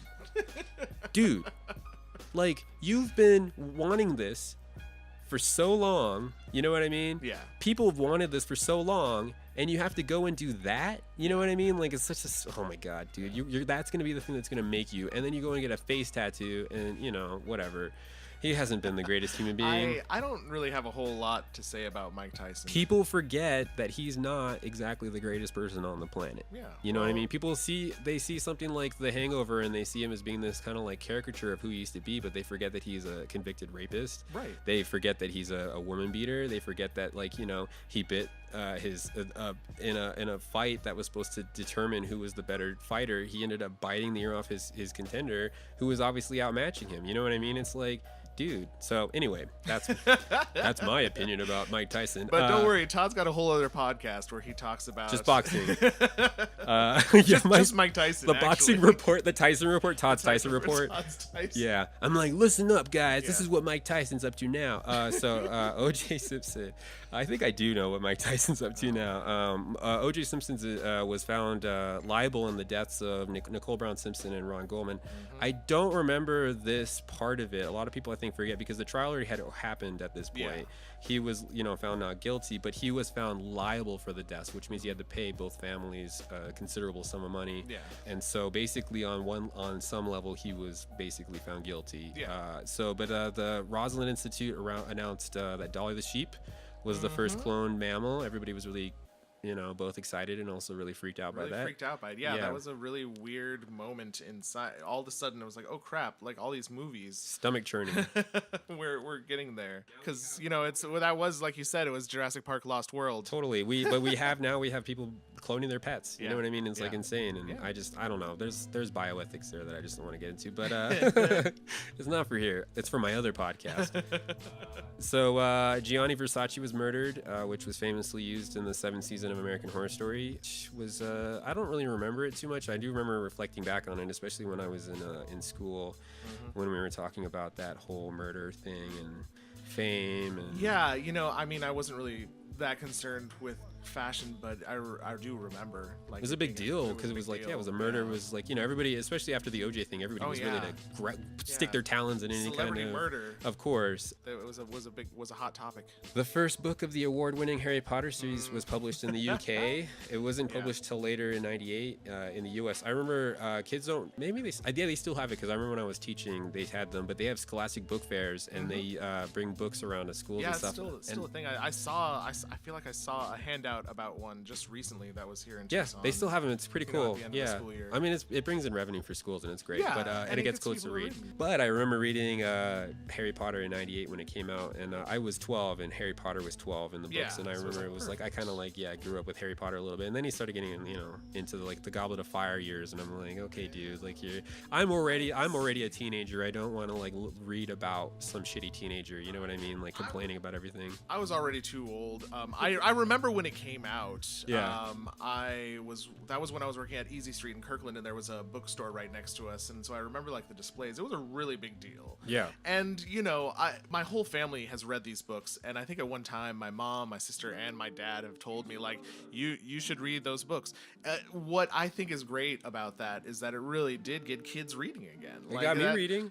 So because I was reading. Like yeah. That, I mean, but that was the other thing, was that like that's what you did. Like there wasn't, if you wanted to be entertained, you didn't get an iPad. You didn't, you didn't have. I mean, we had video games, but still, it's like even I didn't have video games. I wasn't allowed really to play, for most of it. Back in the day, parents used to monitor their kids, and they used to make sure that they didn't play video games 24/7. But and some might argue there's merit to playing video games all day. There some developmental psychologists, but not me. I think that we need a break from all that stuff, and I think that we had time for play, we had time for reading, we had time for all that stuff back in the day, and everything just kind of congealed into this like vegetative, let's just observe things kind of state. Immerse yourself in another world with a book. Speaking of which, read Dune. Speaking of books, that'll immerse you. Oh, geez, yeah. Get into some psychotropic substances and go back to what we were talking about and read Hitchhikers. Like I think that's still fun. I can still read those and still. I mean, like they're so intricate and so layered that you can read them multiple times and still find something really funny about them. Any great book or movie can do that. Speaking of books, let's talk about the films of 1997. Speaking of books, okay. I was trying to make a segue there. Titanic. Okay, so going back to what I said earlier about the movies that I tried to cut out of here, there was lots of movies that I wanted to cut out of here, but I just didn't really want to. So Titanic was a huge thing. I think we both could say a lot of stuff about that. But box office records. Yeah, blah, blah, blah. Everybody knows. Men in Black, first one came out this year. One of my favorite movies. I saw it in theaters. Great film. Will Smith got his big cinematic start there. It started. Well, he'd already done Independence Day at that point. Yeah, but I mean, like, if it wasn't until like he got into Men in Black that this was his. Yeah, that is exactly like when we watched Independence Day, it wasn't because of Will Smith. Yeah, at the very least, partially. We watched Men in Black because of Will Smith. So you're saying that Independence Day was Goldblum? That's what we were. I think it was like an ensemble. I mean, I will admit that like Jeff Goldblum really is amazing in that movie, but the pairing of them, I think, is really. It's all about Randy Quaid, but. That's true. Wow, that really is an ensemble movie. It really works is. On so many Vivica Fox. levels. I mean, come on.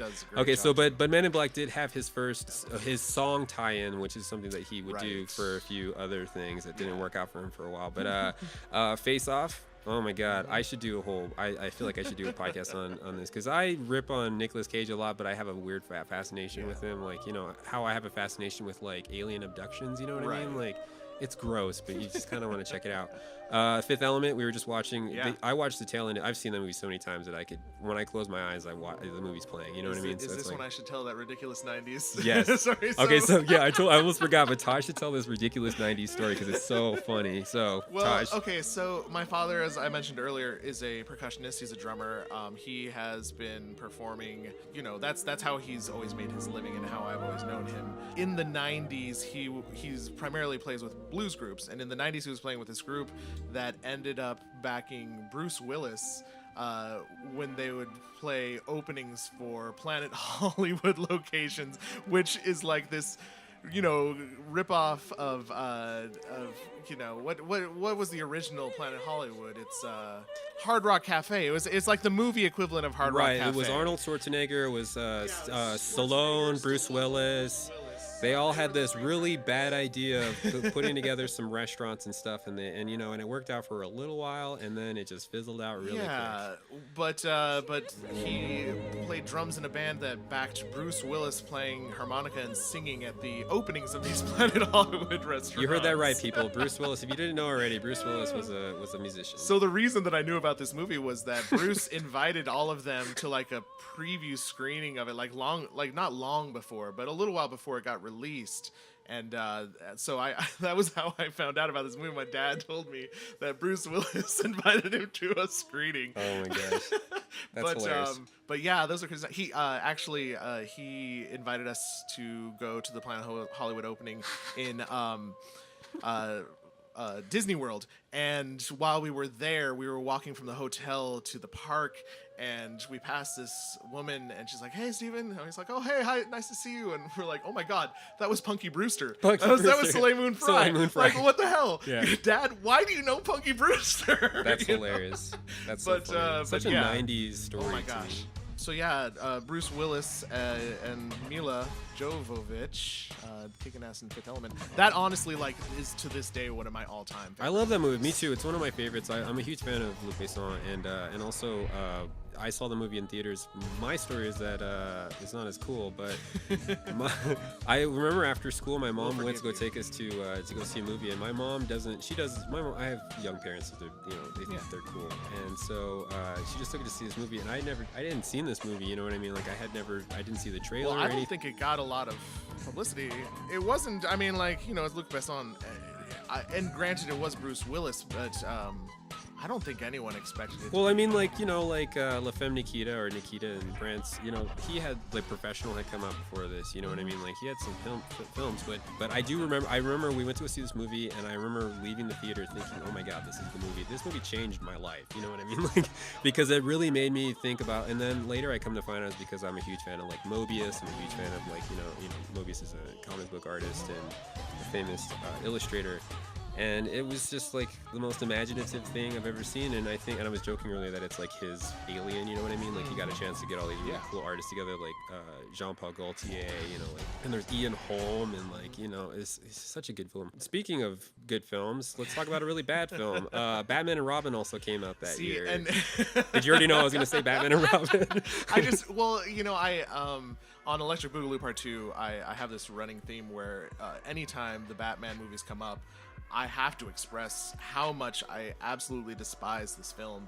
I remember my stepdad and I rented it and watched it, and that was the last time I ever watched it, and that was when you rented VHS tapes. Right, so that tells you what it was like shortly after it came out.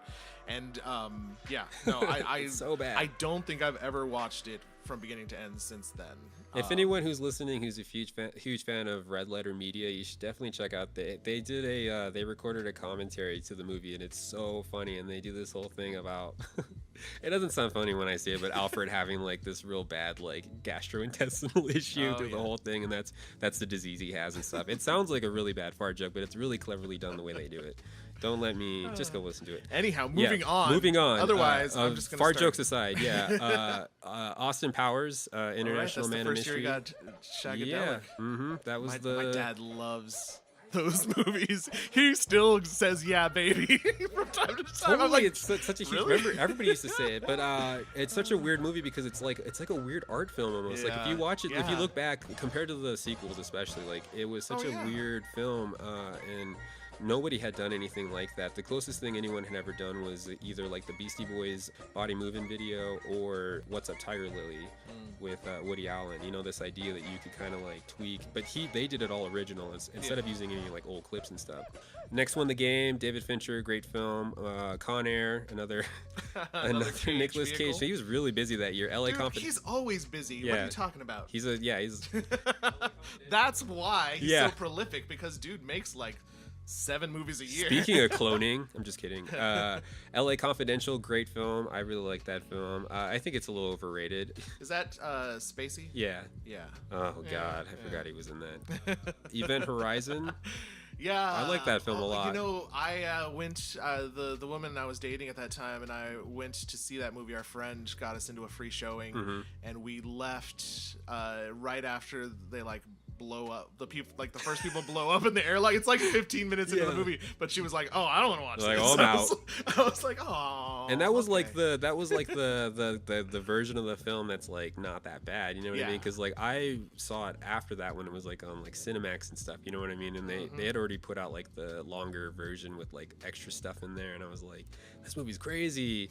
You know what I mean? But yeah, I guess it really made a lot of people uncomfortable, and it still makes people uncomfortable. Speaking of uncomfortable, John Voight was in Anaconda that year. Wasn't Ice Cube and Jennifer Lopez? J-Lo looks not like J-Lo looks now. I'll just say that. She didn't have eyebrows back then, and she was a different color. She wasn't like glowing, you know? Because one thing that people don't give her credit for is that she was really big on the whole highlighter thing. Taj, you might not know about this, but like there's a huge highlighter craze, and that was all J-Lo. But J-Lo didn't have that back then. J-Lo looked really flat. She looked like she came from somewhere other than Hollywood. You know what I'm saying? But didn't U-Turn come out that year too? Like and she was starting to take off, but I think they were going for more of a natural look in that film. And I mean, come on, they chose John Voight. Yeah, Ice Cube, the most natural looking human being on the planet. Obvious. And the other people. I do remember there was that scene in Anaconda where John Voight gets vomited up by the snake? Yes. That is such a disturbing concept and scene, and it's so ridiculous. Who directed that? The guy. I have no idea. I'm horrible at that. I'm not gonna look it up, but he's done other things. But did you know? Oh, real quick, did you know that Lake Placid and Anaconda are in a shared universe? They made apparently like a crossover film. Anyway, so Tomorrow Never Dies came out that year. I think one of the swan songs of the old James Bond. As Good as It Gets, decent film. Disney's Hercules, another great film. Thought like that film. Alien Resurrection we were talking about earlier. Jean Genet directed that. Dante's Peak, good film. Yeah. Starship Troopers, I think, is one of those films that people missed. They just missed the mark on that one. Yeah. It was such a great film, and that they such an absurdist romp through. Even as a kid, I knew that was because I grew up on RoboCop, so I already knew because as a kid, you know, like you get that pretty easily. But it's so tongue in cheek, and maybe it was just we were taking things at face value at the time. Well, it was also kind of that was Paul Verhoeven's like him making fun of the extreme '90s, right? You know, so like, look how ridiculous this is. But yeah, no, definitely. If you haven't seen it, check it out. We actually were watching it earlier today. We had it on mute. I actually watched the whole thing behind Tosh this whole time, but it's over now. Boogie Nights came out that year. Oh my gosh! A film that Mark Wahlberg now regrets, unfortunately. Does he really? Yeah, it's a great film. He's more conservative now, apparently, or whatever. But it's such a it's so unfortunate because it's like one of his best things that he's ever been in. You know what I mean? And I feel like he doesn't like it because he's so vulnerable in it. I think it's the only film that he's ever been in where he's actually been vulnerable. You know what I mean? Other than Basketball Diaries, but he's barely vulnerable in that. No, not really. He's a tough guy in that movie. Yeah. I guess maybe he portrayed the concept of that character so well, just like that you know, he's a very unintelligent. He's always gotten by on his looks and his charms, but he isn't even that charming. But then he finds this pool of individuals that are kind of in that same headspace. Yeah, I love that movie. I mean, it's a beautiful film, and introducing us to PTA. I mean, I think that's what introduced me to. Oh yeah, PTA everybody, totally, yeah. And so, I mean, the scene with the firecrackers and Alfred Molina, that's a classic. Tying back into Taj Prime, into Optimus Prime, the song that Mark Wahlberg sings in that movie is from the Transformers. The movie. You got the power, or whatever it is. You got the touch. Spawn came out this year, the movie. Yeah. Did you see Oh yeah, I mean, it's fun. It's a little, and it's kind of twisted and crazy. What's his name? The pest is in it as a John Leguizamo. John Leguizamo as like a demented clown from hell. It doesn't really hold up. No, it doesn't really hold up. But you know what else was really cool about that was the soundtrack. Because that was when I was working at Roxy's. That soundtrack came out, and it was like this merger of like really hard electronic music and really like heavy bands. And I'm totally blanking on any of the combos right in this moment, but oh my god, I listened to that soundtrack so much. But also to talk about good soundtracks and just movies that really changed me, Lost Highway. Like that was really, I mean, I'd seen Twin Peaks, I don't know if I'd seen any other. The same guy that really got me into OK Computer took me to see Lost Highway in the theater because he was already a hardcore Lynch fan. And I fell in love with it. And then the soundtrack to that, oh my god, like it's such a good soundtrack. Good. And that's what gives us Eye by the Smashing Pumpkins, Right. which like we thought was a precursor to what they were going to be, but it was like that whole thing of electronic kind of taking over rock again, whereas maybe you didn't even think bands would have synth players for a while, and all of a sudden here's Billy Corgan singing over a very like awesome like electronic club beat kind of totally. thing. I mean, after this we had like Mechanical Animals, we had Orgy coming out, we had more stuff that had like, you know, and then the like soundtrack. industrial got more radio friendly, and, Yeah. and so people were able to like start incorporating those elements. For sure. Lost Highway, great film. Donnie film. Brasco, great film. Oh yeah. Wag the Dog, good film. Jackie Brown, also another good film. Princess Mononoke, my favorite Studio Ghibli film. Liar Liar, also a good film. I Know What You Did Last Summer. Classics. You see, I can't cut these out. Scream Air 2. Force One, Scream 2, Gattaca, one of my favorite Oh my sci-fi gosh. films. Yeah, I Great love film. Uma Thurman, Ethan Hawke, they're just all, Jude Law, they're all just so good in it. Good Will Hunting, another good one. I personally don't really care for this film a whole lot more than as much as people do. What, Good Will Hunting? I don't really like Oh no, I don't really like it either. And you know, it might have been an Overrated. accomplishment for those guys, but it's just a really long movie, and it has Robin Williams in it, and I love Robin Williams, and I think that that's the thing is like That's why most people like you know, it, whether you know people look at the script and like the story and the concept, it's not that crazy of a story arc. The thing about the original script that they turned in was more of a spy thriller, and then they got turned into this whole thing because of budget reasons, and then Robin Williams got on board, so it's like you really can't credit Matt Damon and Ben Affleck for being No. but it's a great film. My dad really likes it, so I have to say that. Just kidding. But yeah, real quick, Beverly Hills Ninja. Shout out to Chris Farley. I personally miss that guy. He was a huge part of my childhood, and I really, really appreciate him. And it was a great film. I think people should go watch that. It's so absurd. We'll move on to TV. This is really short. South Park came out this year. We were also talking about that a little earlier. We were talking about the episode. Tadj, you want to... Oh yeah, the Scott Titterman or Scott Kitterman Tetherman. Scott Tetherman Must Die, where they actually get Radiohead to come and watch him, bear witness to him eating chili that's made of his own parents as Cartman licks his tears off his face. I personally feel like this is when South Park forced their own jumping shark. Of and course. After this point, things that's all just they got, do is jump that they shark. just over they and just over and kept over going. This was the first time I felt like they but did that it. It was great. That was like a little bit season later. 4. Yeah, it was a little bit later. So that would have been more like 99. 2000. Yeah, I think it was right because I mean it was all the bears. Yeah, like they had the bears from OK Computer on. Speaking of bears, Oz came out that year. Prison drama about dudes and a couple of ladies in prison doing things. One of those, and was one of those HBO shows that really kind of kicked off the whole binge watching via DVD box sets. It was like that and The Sopranos. It was also like I think them really trying to push the limits of what you could get away with story writing and filmmaking and stuff like that, and what you could get away with drama, and they pushed it into levels that like only shows like SVU really kind of got into, and I think that those are intriguing aspects of the human psyche that that's why it was so successful. It was I mean, it went on for many seasons. I remember watching some of the episodes. I remember a lot of them made me feel really ill for a lot of reasons. Yeah, I didn't see a lot of it early on. I'll admit. It made a lot of guys uncomfortable. I just also didn't have HBO well, actually at that point. No, I didn't have HBO. See, that's my privilege showing. I'm just kidding. ABC's Recess and Pepper Ann came out. You probably were a little older for this, but those shows are really important to people my age. It was a really great show. Pepper Ann especially. Pepper Ann is such a funny show. The sense of humor is really just so stupid and ridiculous. Yeah, I have no idea. USA No Network. idea. USA Network had the La Femme Nikita. Speaking of Luc Besson show. I remember that. It was okay. I mean, I remember not ever watching a full episode, but I remember it was like just USA was definitely a go-to. Let's be honest. The show came out. The show came on, I think, like after 10. Let's just leave it at that. There was a reason why the show came out. Daria also premiered on HBO or MTV. Oh my God! Such a great show. Yeah. Like that one was really the voice was really of, special to me. Yeah, the voice of so many of us. You know what I mean? Or just like how it was such a '90s idea to have this character.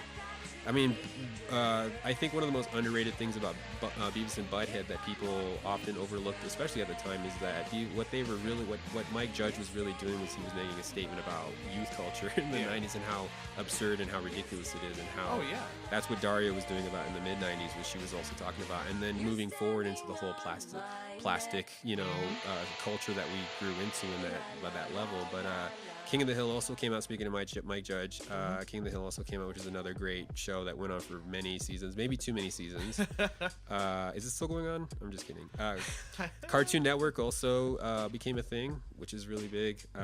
Stargate SG-1 came out. I remember watching that as a kid, embarrassingly. I don't think I really ever watched that one, but the movie, oh man, the original Stargate movie, I loved. Maybe I'll do one on that.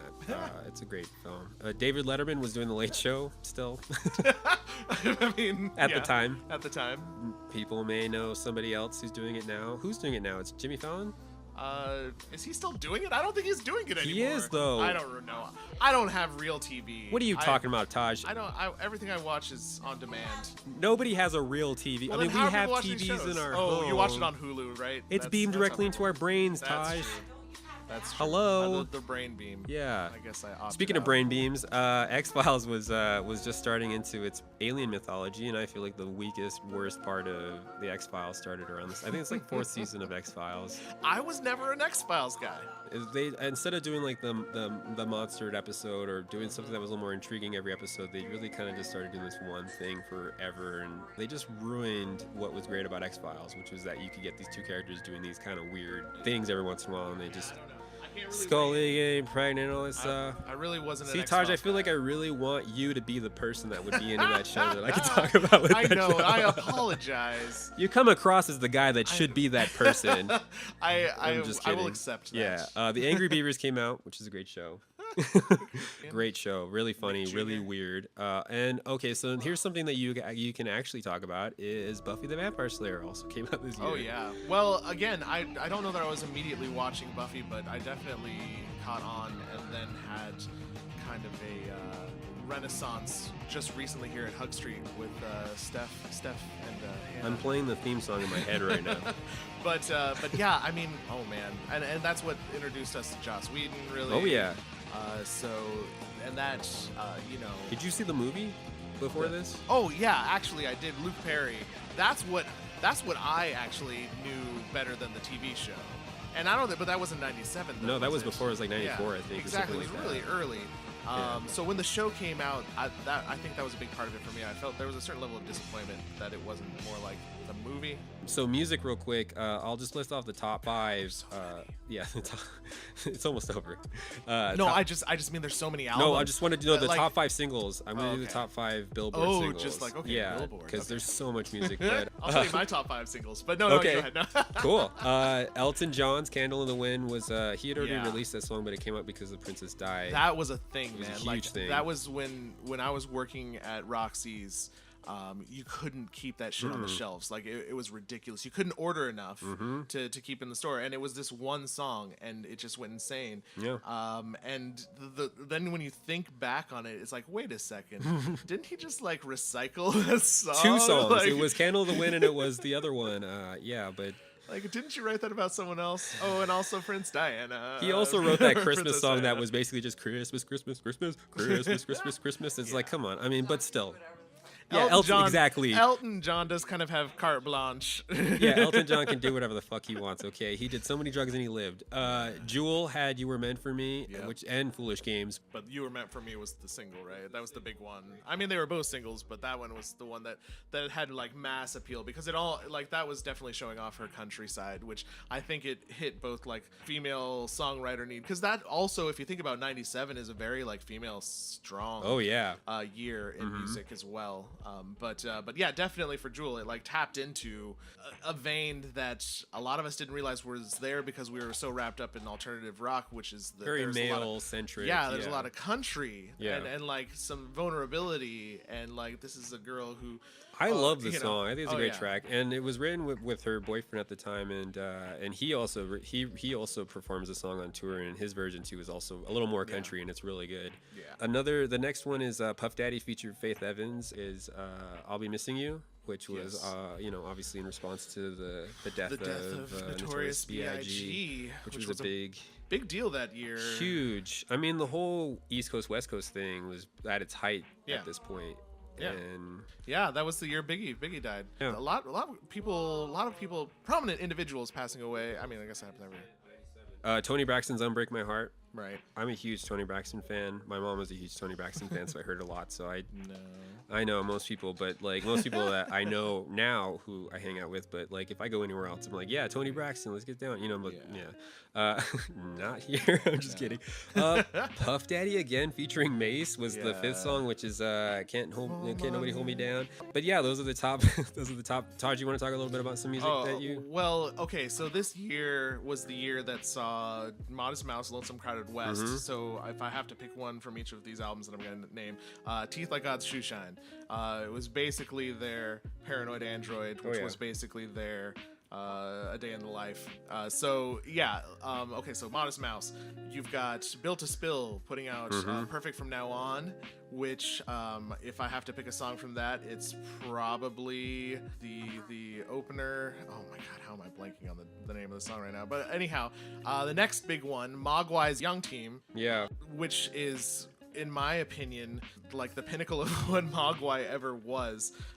It was just them with guitars and basses and drums and a little bit of synthesizer, a little bit of sine wave, and just making these massive walls of post-rock and just, oh my god, just like destroying it with just that. And then, you know, the rest of the albums are great. And they get I was gonna really say, beautiful. I think they still make really good music. They do, but like that album was just, for me, it's these guys in a room with instruments that are reacting off each other and off of their amplifiers. Now, you know, I love electronic music. I love the usage of synthesizers, samplers, and all of that. But what happens with that is that it's not this caustic environment anymore. Whereas Mogwai would be these guys that would have their guitars and their amps and their basses up so loud that it's just like, that is how that is being created. Right. And that's lost when you're looking at a primarily synthetically created music. So that album for me, you know, for Mogwai, I mean, I have no tattoos, but if I were to get a tattoo, I'd probably get the Mogwai Young Team emblem because it's just like that album means that much. You don't have a Sublime tattoo? I don't. I've got the sun. Actually, I've got the sun from 40 Ounces to Freedom. Yeah, he just has a 40 ounce actually tattooed on his back. It's right at the base of my. It's my pouring back. out for it's pouring out for Bradley. Oh. No, you know what though? My uncle Anthony worked at a place called Mambo Studios that did the recording sessions for 40 Ounces to Freedom. He's thanked in the liner notes. Tadj, if you could sum this album up in 3 words, what would they be and why? Okay, let's see here. Haunting, prophetic, and massive. And you know, like I think that haunting is pretty obvious. Like this album will haunt you in a lot of different ways.